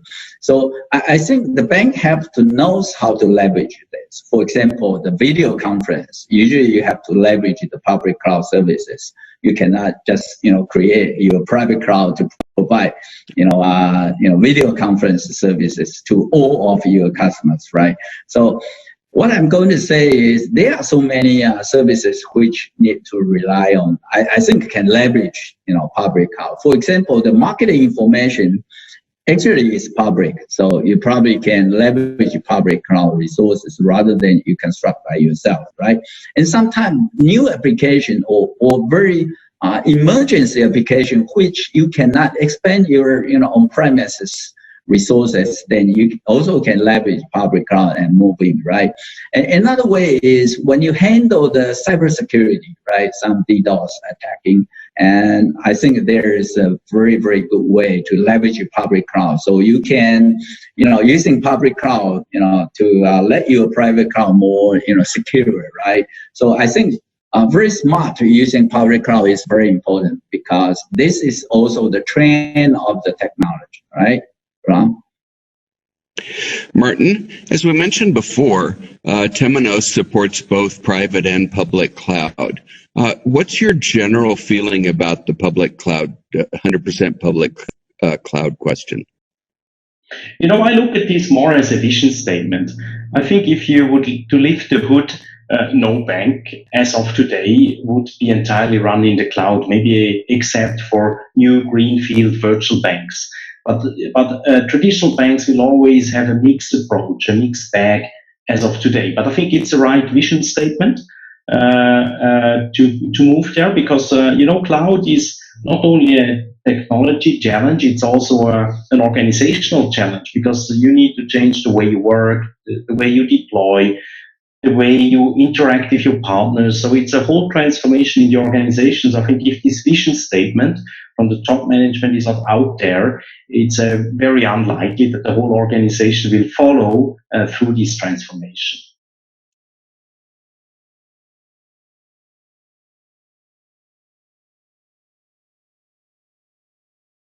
And in going to mobile first, some of the banks and one of our other panelists, Mr. Chen, who previously was the CIO at China Merchants Bank, he found that in moving to mobile first, one of the things that had to be done was to make changes to the internal organization and internal processes. What has been your experience in that area? Well, I think that's completely true. I think it requires a profound change in the way the entire organization is structured. It requires new skills, a new organizational approach that can follow the flexible and agile demands that the channel imposes. So it's a huge challenge for the IT department, but it's not only that. New digital product must also be developed. All the organizations should work together to make this cultural shift possible. And that's something that we have learned and implement here at BBVA. So what are some of the changes from a traditional, kind of line of business approach? Did you have to go more horizontal or by different kinds of business areas? What was the focus? Well, we changed a lot of things from this structural organization perspective, trying to avoid the silos, and also we have adopted the agile organization in the entire structure, in the entire organization, in order to mix those required skills in order to be more flexible and answer the demands that our customer impose. Oksana, what has Sberbank learned in this area? If we talk about an internal organization, I think mobile first changes first of all the internal mindset. Second, it changes the architecture, and third, it should change the processes that exist inside the organization to support this mobile first. When we've got used to work in branches, there's lots of paperwork there. There are specific measures of online identification, etc. This has to be changed. We should change our procedures to make them paperless. We should change our authentication methods to make them biometrics. This will allow to provide all those services that we have now offline in branches to mobile. And this is the first prerequisite. It means we change internal processes, internal procedures, all security things, all that makes it possible for us customer operations. It means completely we change the design of the customer processes that happen. Martin, what are you finding in this area among your customers? What we see happening in the banking landscape right now is a dissemination of the value chain. The banking value chain has been for 30 years essentially the same. You had this kind of the shop, which you call a branch, in a banking standard, now replaced a little bit by online. In this shop, clients could leave orders for the bank. It went to the factory where it was processed, and the shop had always been hardwired to the factory. What we see happening now, and China as a driver and the leader in that, is that the shop is split up from the factory. So this means the shop can be Alibaba, the shop can be Tencent, WeChat, where banking services are consumed that are manufactured in the end still by a bank. And I think this dissemination of the value chain is a very, very important transformational change in the industry that hasn't happened for many, many years. The same happened in capital markets maybe 20 years ago when things like straight-through processing came up, because it completely changed the market into a buy side and into a sell side. And I think the same will happen in banking. So if you think about technology, a company like Temenos has the vision to follow that, because we have completely aligned our architecture to that vision. So we have a shop, which we call Infinity in our language, which is the distribution side of banking. And we have a factory, which we call Transact in our language, which is the manufacturing of banking products. So I think if you think about technology, you should find a way to structure your technology that way. And you need to find a good business model for the bank where you want to operate. Do you want to be a factory? Do you want to be a shop? Do you want to be both in niche markets? I think that's the fundamental decision banks have to make nowadays. And then technology has to follow, is the means to implement it. But in the end, it's a change of the complete business model of the bank. And that brings us to the end of our panel. I was really struck by the wisdom from the panelists. I'd like to thank all of the members of the panel for your time and for your insights. I think some of the key takeaways from our panel today are that cloud is a key part of banks and financial industry companies' ability to be able to react quickly in the future, to be able to move to a mobile-first strategy, which is going to clearly be a key component going forward, and that we should expect that our customers are not really going to return completely to their old habits. Now that people have gotten used to doing things on their mobile devices, this trend will continue. More and more financial institutions will move to fully online, mobile-enabled capabilities, and that hybrid cloud, a combination of being able to use some capabilities in your own data center on a cloud basis, as well as leverage the shared capabilities that are available from public clouds, will be the ongoing key trend. Key issues, of course, related to that are in cybersecurity, but the role of mobile as the primary interface to financial institutions in the future, I think, is assured, and cloud is a key part of that. Thanks, everyone, for your time today. And once again, thanks to the panelists. And I hope you're enjoying the rest of our FSI Summit this year, and that the follow-on activities will be as valuable to you. Thanks again. Thank you, Ron, and all the panelists. Artificial intelligence represents a revolution for data center networks. What role do these networks now have to play in disaster response planning, helping to ensure business continuity for financial institutions? China Construction Bank and Huawei has been working together in this arena. Let's hear from Daniel Tang, CTO of Data Communication Product Line of Huawei.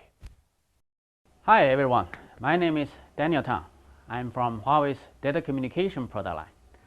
It is my great pleasure to share with you some of our latest progress in data center networking solutions, enabling the transformation of data center from cloud-centric to intelligence era. So we all remember almost 5 years ago, it is a very lengthy process to get a new credit loan. We need probably to fill out a lot of paper forms and then take them to a bank office, probably queue for a while, and then submit all those paper forms, and then go back home, waiting for the results. It may come in 1 week. It may come in 1 month, or even a few months. But nowadays, it is very easy. I just did a little test a while ago using my mobile app from my bank. I tried to apply for a credit loan.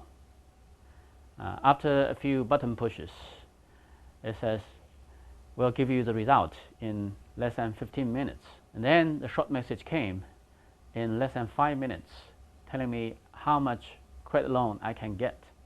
So this is very impressive progress compared to where we were 5 years ago. So where did all those time go?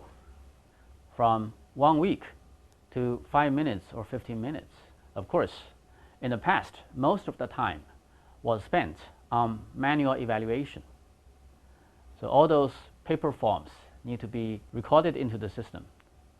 And then there is a lengthy process that the bank staff will manually check out my credit history and then come up with a final decision. Of course, it's human-based effort. So people will need to leave the office 4 o'clock, well, probably 5 o'clock in the evening. And then they're not on duty in weekends. But today, everything is different. The evaluation process is handled by automatic algorithms. Computers do not have holiday time or weekend time, and they don't leave the office 5 o'clock in the afternoon. So it is a 24-hour and 7-day effort. And a lot of the data is already available in the database. So all those decisions can be handled very quickly. So this is the change, right? The data center in the past was used for bookkeeping. So it has been an accounting center for a long time. But now the data center is the intelligence center. It is used to crunch the numbers and then create the data intelligence out of those raw data, and then increase the productivity with continuous data mining. So that's a change from accounting center to intelligence center, and create extra boost to productivity as a result of continuous data mining. So that is happening not only in the financial industry, but also in virtually all vertical sectors. So various kind of organizations now are using the data center as the intelligence brain of the organization.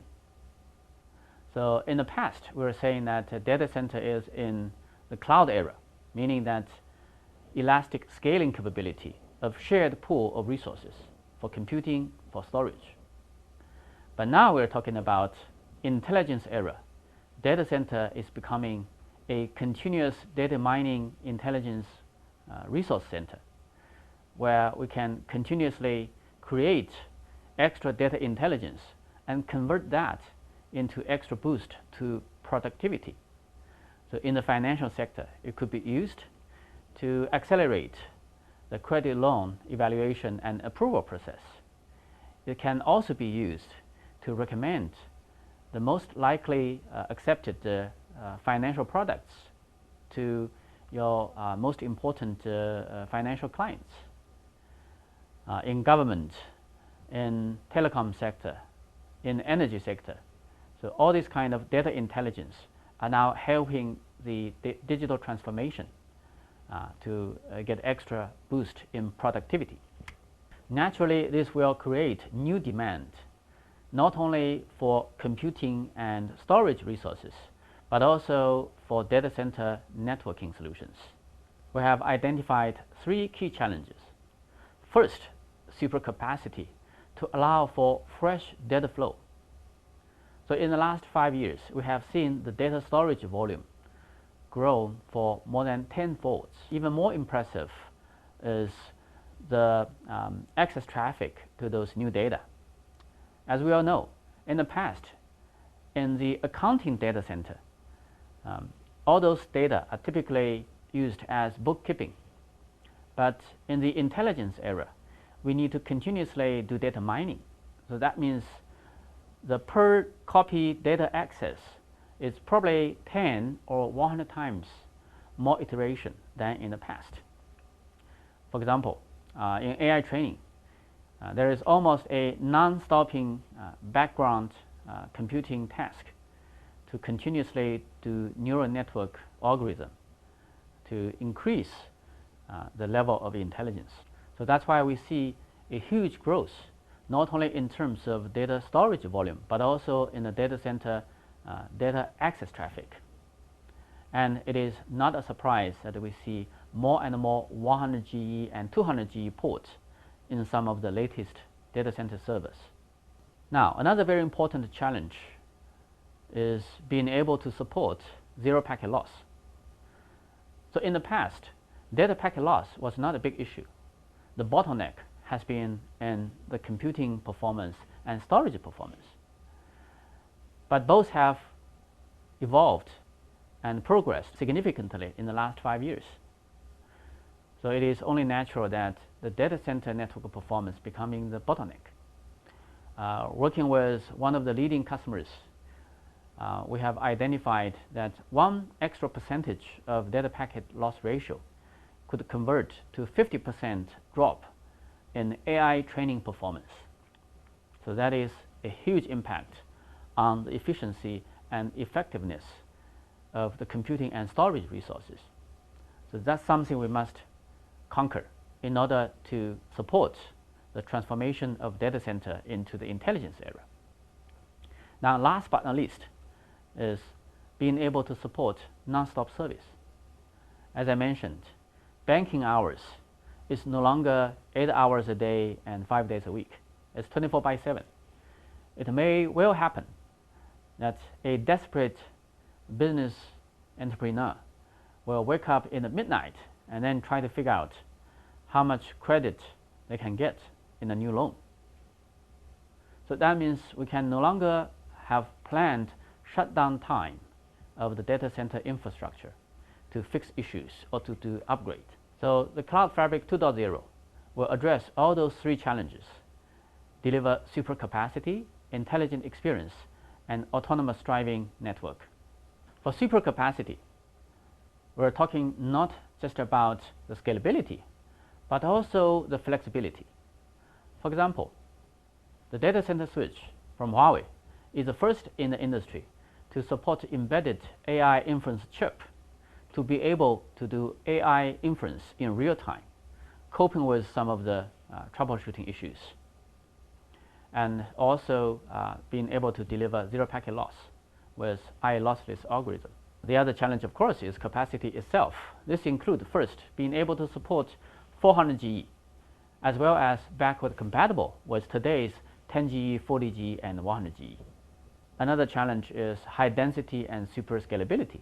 In the flagship product from Huawei, the Cloud Engine 16800, we can support 48 ports, each of them 400G, in one slot in one line card. So that's 3 times compared to the industry players. At the same time, the whole system per chassis scalability is also very impressive. It's 6 times compared to other industry players, being able to support 768 400G ports in one single chassis. So that's why we call it the highest performance data center switch into the AI era. Intelligent experience is very important. As we mentioned, we need to deliver zero packet loss performance through latest technologies. This includes the embedded AI inference chip, as well as very advanced AI algorithms to deliver a lossless capability. When we work with our leading customers, we have verified that this can significantly improve the performance in 2 typical scenarios. One is the AI training. So the AI training needs continuous iteration of data access and computing in huge matrix or huge TensorFlow kind of operations.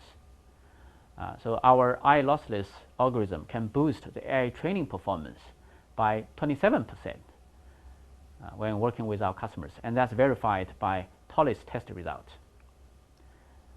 Another very important scenario is data storage efficiency. We can boost that by 30% when working with our leading customers. So those are already 2 very important scenarios for the zero packet loss delivered with the intelligent algorithms. We're also working with our customers to explore new opportunities. So hopefully with this kind of enhancement to the Ethernet-based data center switching fabric, we can consolidate the previous high-performance data center fabric storage network into one single Ethernet-based consolidated infrastructure. Not only boost performance of AI training of storage network access, but also greatly save the total cost of ownership by the consolidation of a number of vertical independent physical networks. So all of our customers are very excited about these new capabilities.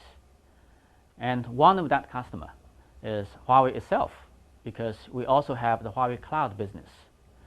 Working with our colleagues in the Huawei Cloud service, we already have verified the zero packet loss capability can greatly improve their business.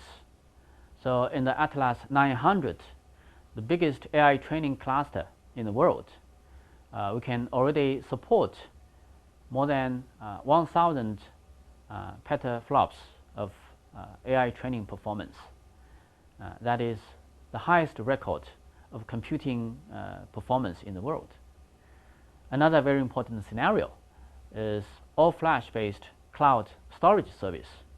Of course, in combination with cloud computing offerings, this is a very trendy new product in the industry. So when you upgrade the computing performance and storage, it is only natural that we also need the latest technology in data center fabric to support all those progress in computing and storage level. So we're also continuously working with Huawei Cloud to explore new application scenarios, and we believe it is a great future to further accelerate the transformation of data center infrastructure into intelligence era. Now let's move on, talking about the autonomous driving network. We all know that SDN is a great progress in technology for data center network operation. It has greatly accelerated the provisioning of network layer configurations. However, that is not enough to fully automate the data center operation. There are three challenges. First, more and more service level provisioning is being added to the data center network, especially for financial industry. So that means we need to be able to automatically translate the service level intent down to the network level provisionings. So this intent translation is very critical for automation of data center network operations. Now the other thing is about verification of those incremental provisioning commands. As we all know, there is a lot of historic provisioning already running in the data center network. How do we ensure that your additional incremental provisioning does not interfere with those existing operations? So naturally, we do need a automatic verification for new additional provisionings. This has to be automatic because there is so huge amount of existing pool of provisionings. It is almost impossible to use human to do the verification. And then troubleshooting. When things get very automatic, then it is virtually impossible for the operational team to keep track in real time what is the current status of the network. So we do need tools to have transparency, visibility into the data center operation status, as well as the knowledge graph kind of database to quickly do the troubleshooting. So these are the key challenges moving into intelligence era for data center network, and autonomous driving network can help us greatly on that aspect. So the concept of autonomous driving has been borrowed from other industry, referring to different levels of automation for data center network. Currently, we already have achieved level 3 autonomous driving for data center. So level 3 means conditional full automation. Conditioning means in some selected scenarios, we can achieve full automation. We already have been working with our customers in joint innovation program to be able to do full process automation, especially for troubleshooting the most challenging scenarios. 85% of most frequent seen outage patterns in data center network. We call it 135. So basically 1 minute to recognize there is an outage, or if you can do better, a potential outage, we call it an issue. And then 3 minutes to do the troubleshooting, pinpoint down to the root cause of that outage or issue. And then 5 minutes to come up with recommended solutions to fix the issue. Of course, for accountability reasons, we still need a human operational team to make the final decision.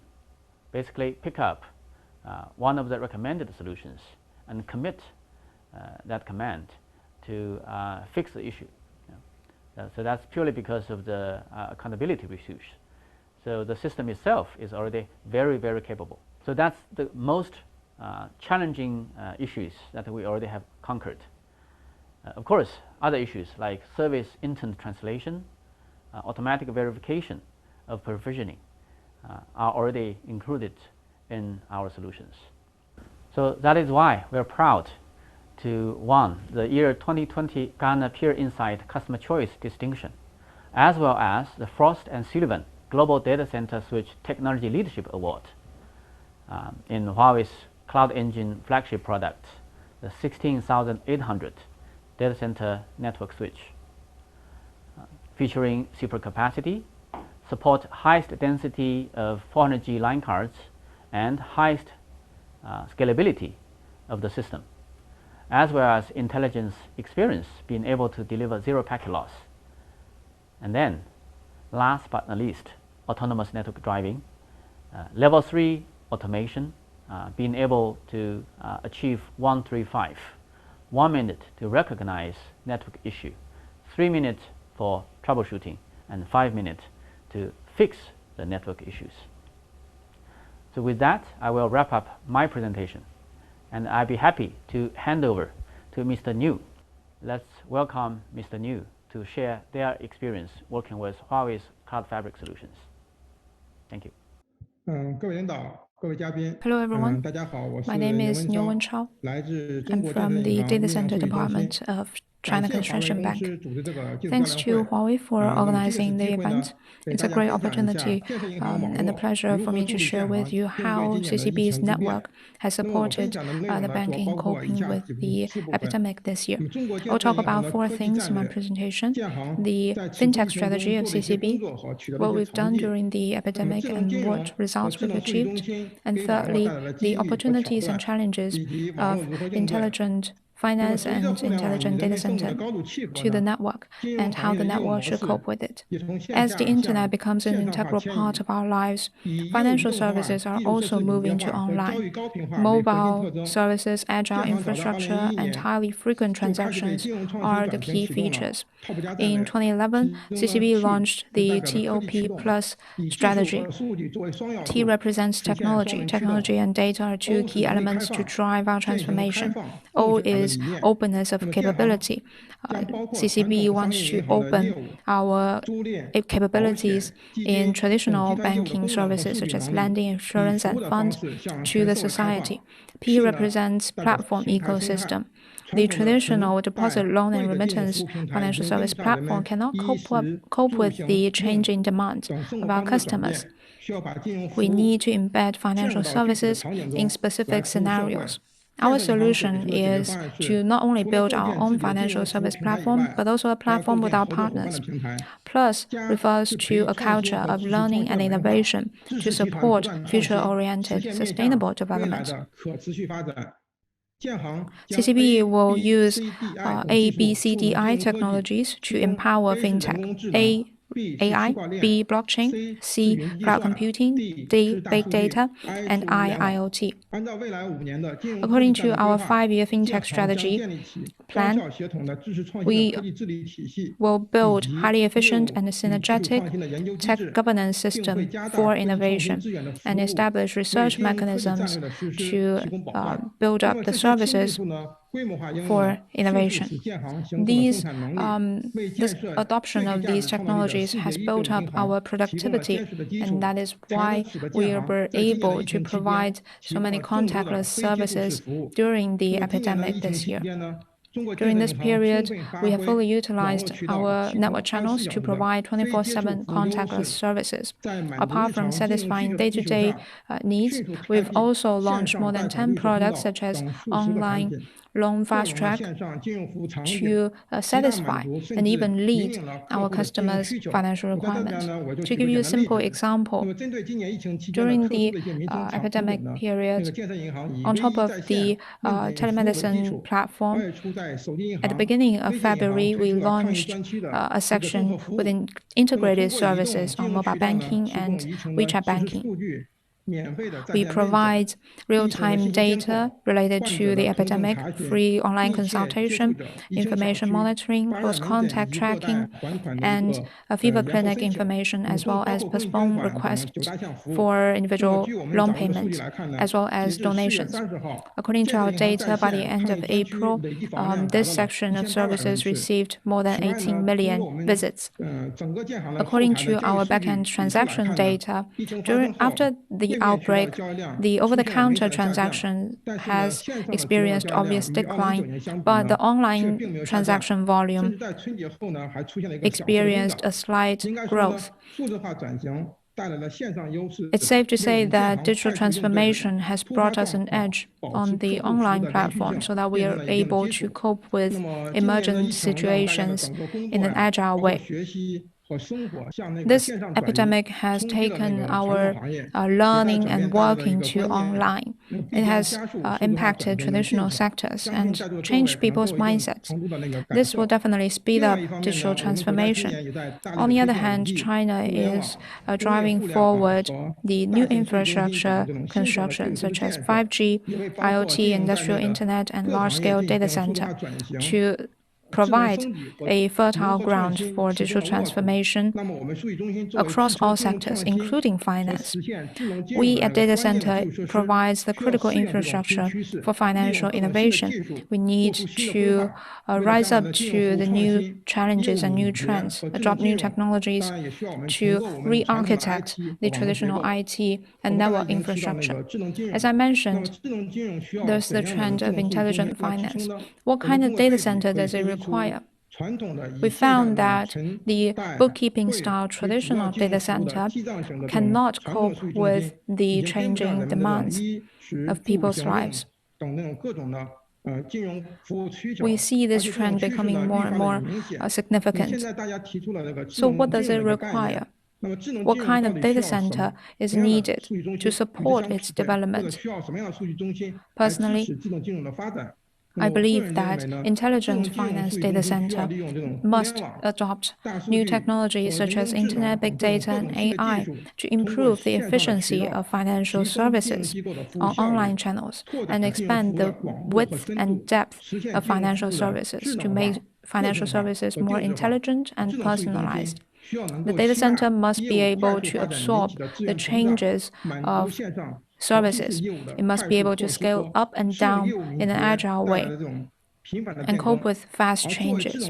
And the barrier network of the infrastructure must be highly reliable, stable, and highly automated. With the surge in traffic and the number of devices, network complexity will definitely increase exponentially. It requires high level of automation and intelligence. Huawei has borrowed the concept from the automotive industry and launched autonomous driving network solutions. CCB has worked with Huawei in this domain for joint innovation as well. We've achieved some results. I highly agree with this solution. It's about the network being driven by business logic and service intent. It's about shifting from passive to proactive O&M. I'll briefly introduce autonomous driving network as a concept. And you can see which level of autonomy your network has. There are 5 levels of autonomy. L0 is the most basic one. There is mostly manual O&M with some assistance of monitoring. Most dynamic tasks have to be implemented by people. L1 represents assisted O&M. The system can carry out repetitive tasks based on known rules to improve efficiency.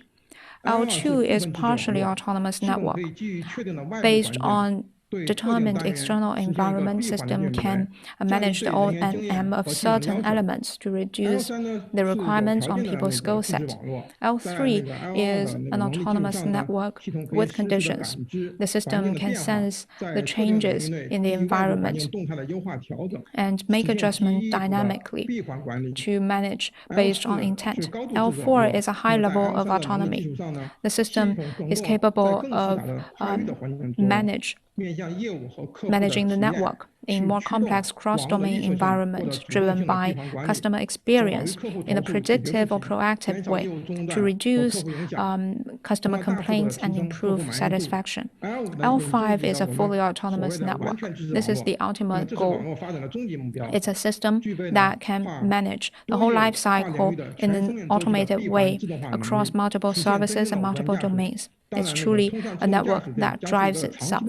But this is the long-term vision. It requires the collaboration across all parties in the industry. At the current stage, we can map our capability to different levels and implement according to different scenarios.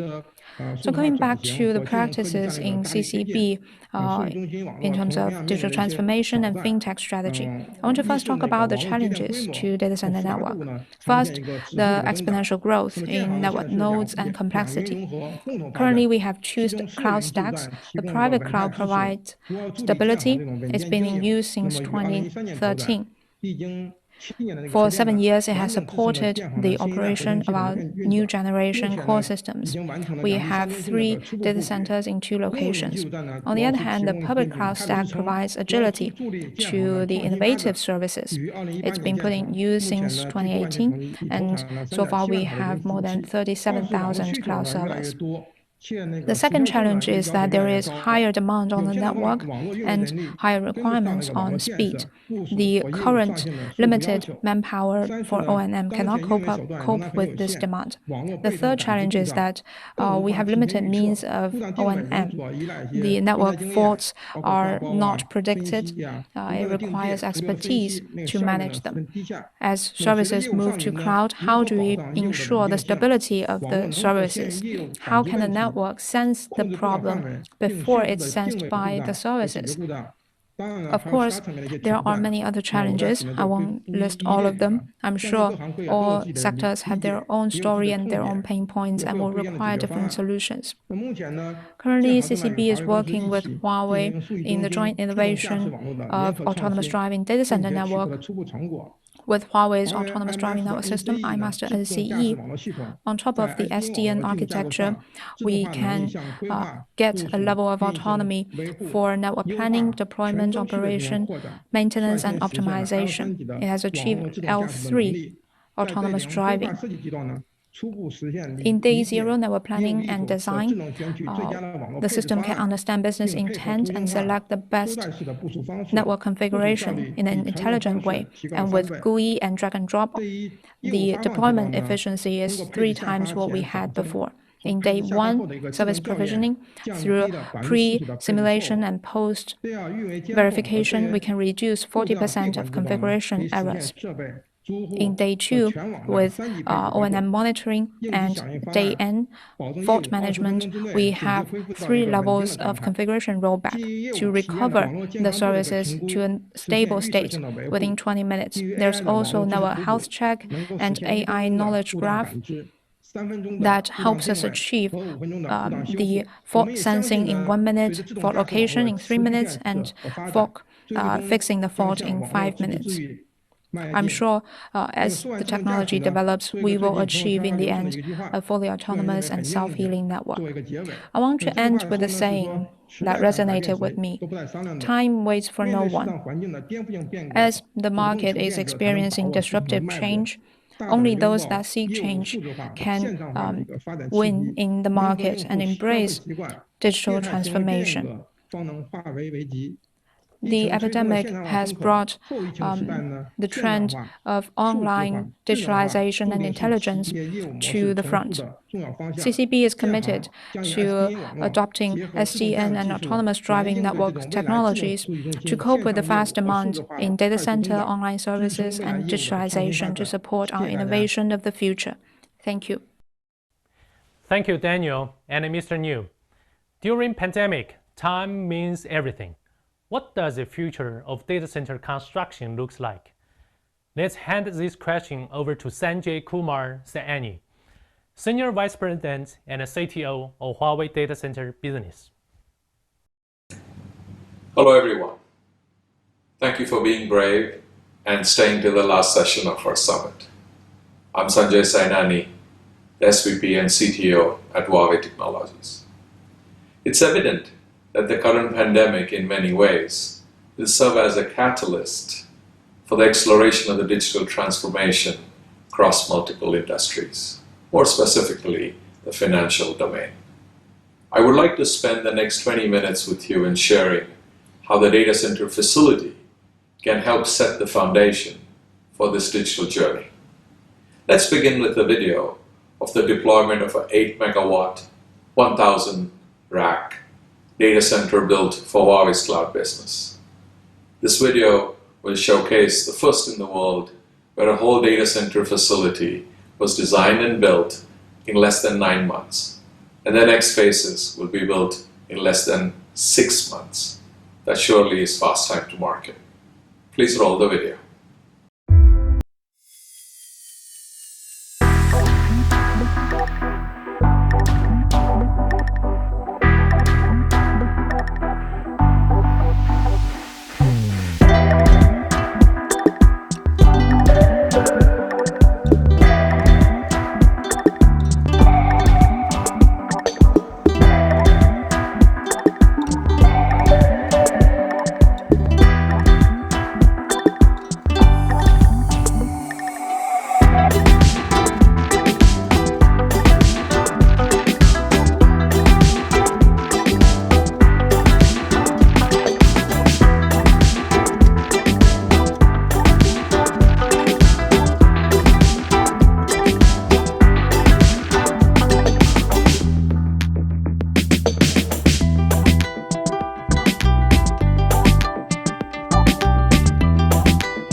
That was some super fast stuff.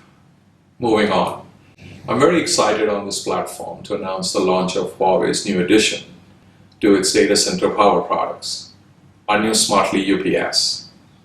The new Smartly UPS integrates our world-leading modular scalable UPS, more than 97% efficiency, to an equally modular and scalable lithium-ion battery. The power modules now offer a whopping 100 kVA per module, twice than that of the previous capacities, with higher efficiency and half the footprint. The Huawei Smartly solution incorporates a lithium-ion ferrous phosphate battery cell, which is 2x in life cycle and has 1/3 the weight and volume. The lithium-ion battery consumption has been growing steadily over the last few years. In fact, at its current volume, the price has dropped almost 85% in the last 8 years, making this a very good return on investment. We believe that this Smartly solution will allow any room to be converted into a data center, making space and site selection very easy for the clients, besides improving scalability, efficiency, reliability, and offering an on-demand. Let's roll the video.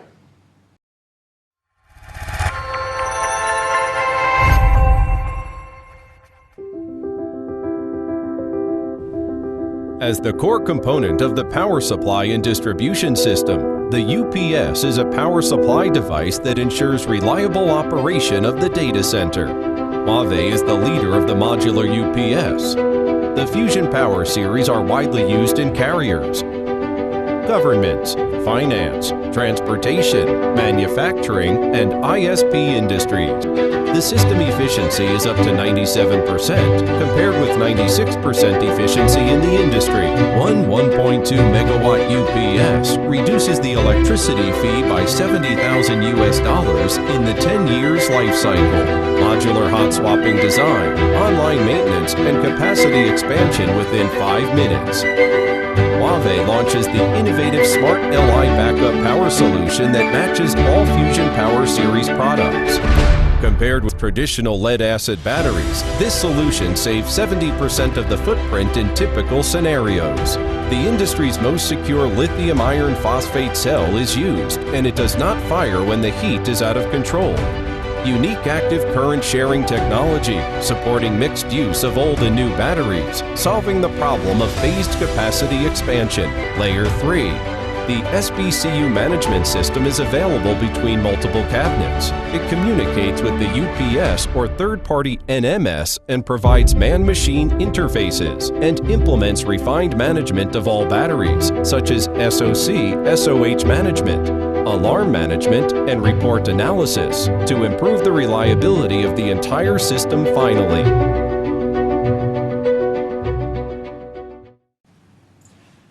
I want to spend the next 10 minutes with you in sharing with you how we can put together a smart data center, which definitely would help to build the platform to accelerate the digital transformation in the financial space. Now, clearly, the financial industry is abuzz with the latest technology in making financial platforms available to everyone, making them more safe, making them more fast, and making them more pervasive. Clearly, there is a lot of element of artificial intelligence, machine learning, and connectivity that is coming together in the financial platform space. One of the key trends in this area is the increase in DC computing power. More and more cloud-based artificial intelligence platforms are requiring far more processing capability. The second trend we see is to optimize the infrastructure, especially with regards to the distributed branches. And finally, it's becoming more and more important to increase the capability in terms of security and controllability of this enhanced infrastructure. Now, most of the infrastructure that we see today is clearly not modular, not necessarily expandable or elastic. Most of it still carries on with manual maintenance. There is still a lot more in terms of what we can do with regards to security from cyber attacks. And finally, energy efficiency is still a big question mark in terms of for almost every corporates. Clearly, going forward, the requirement is to build something that is future-proof, very reliable, very secure, and more importantly, very efficient. Now at Huawei, we've been working across the whole data center stack, right from the cloud services on the top, running on a platform, supported by infrastructure, being hosted in a facility. The cloud and AI platform at Huawei is also being put into use for the data center facility. We today have AI-enabled O&M, energy savings, and AI-enabled operations. All of this where training happens in the cloud, inference is sent towards the data center to make more of the efficiency, capacity utilization, and reliability of the data center. Now, the transformation of the data center, we believe, is happening across 4 dimensions, across the whole modularity of the physical data center, on the power space, on the cooling side, and more importantly, on the management of the data center side.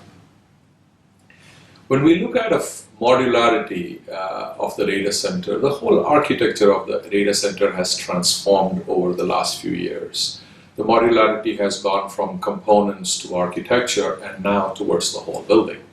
At Huawei today, we have offerings where you can put a data center in a room, which could be as small as a few racks, few cabinets for branch offices, to larger stacks for main data centers, to even being able to construct a fully a turnkey greenfield data center like the one you saw in the previous video.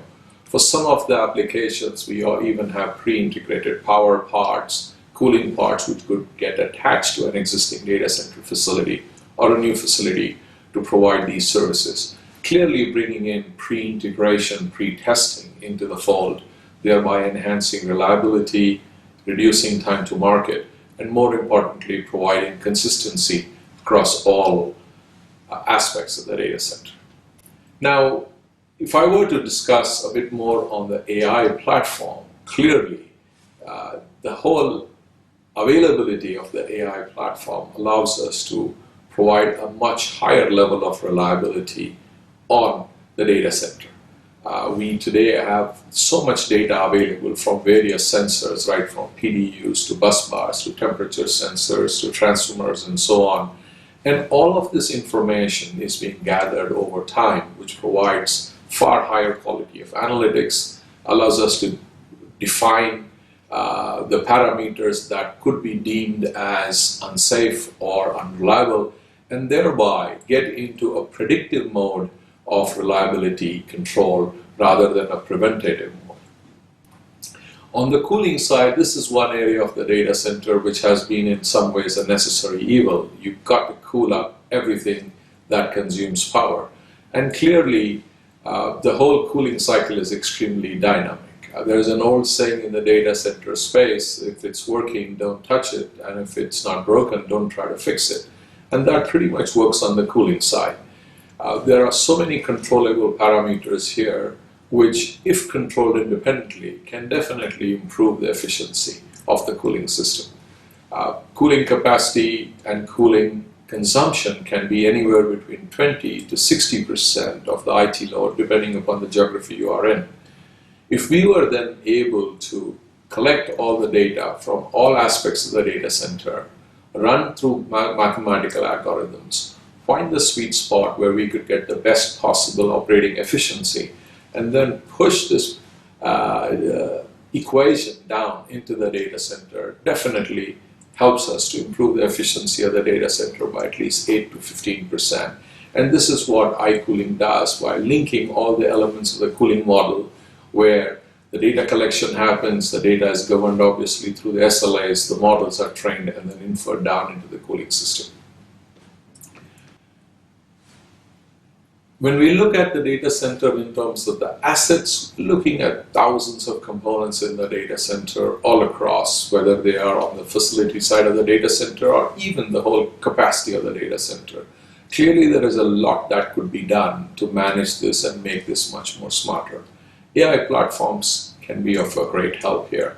We can look at conducting remote maintenance. For example, we could have video cameras, odor sensors, which would be able to detect pixel changes, would be able to detect vibrations, would be able to detect odors, and provide necessary insight in terms of what could be going wrong into a data center, and thereby helping to make O&M much more smarter and simpler. We would be able to predict how capacity is being utilized and therefore provide guidance and insight in terms of how capacity could be more efficiently managed, more smartly deployed, thereby reducing the whole reliance on the human aspect of it, which anyway contributes to about 70% of the error in the data center space. Now clearly when you have hundreds if not thousands of branches spread across a large geography, you clearly can use a DCIM platform which brings in all the information and the visualization and helps to manage the data center of a single portal. This creates far more unified view of all the resources that are being used and brings a far higher degree of effectiveness and efficiency in the data center. And clearly the whole intelligent diagnosis can unlock far more value in terms of data to help more accurate device fault locations and so on. Finally, we believe that simplified construction, security and controllability, intelligent operations, and higher efficiencies will be key components going forward in the data center space that will help accelerate the financial digital transformation. Finally, I would like to sum up by showcasing in front of you the whole Huawei offering. We today have pretty much all the fundamental components and systems that go into building a reliable data center, from all the power equipment, that right from UPSs to batteries to PDUs, the lithium ions, to the whole cooling infrastructure, whether it is smart cooling within a rack, to cooling within the row, to cooling for a room, to free cooling systems, to the whole AI-enabled DCIM platform that would help you to monitor, measure, and manage the data center and leverage the artificial intelligence. And then to bring pre-integrated solutions, which would include complete modular indoor data center building blocks to even turnkey prefabricated data center construction approaches. Thank you for spending your time with me, and I hope this helped you in your journey in the data center development. Have a great evening. Thank you, Sanjay. That brings us to the close of Huawei Global FSI Summit 2020. Thank you very much for joining us over the last 2 days. If you like to watch any of our webcasts again, they will be available very soon at the link on the screen, where you can also further explore those topics and more. If you have any questions, please feel free to contact with your local Huawei representatives. Thanks again for your time, and we wish all of you good health and continued business success.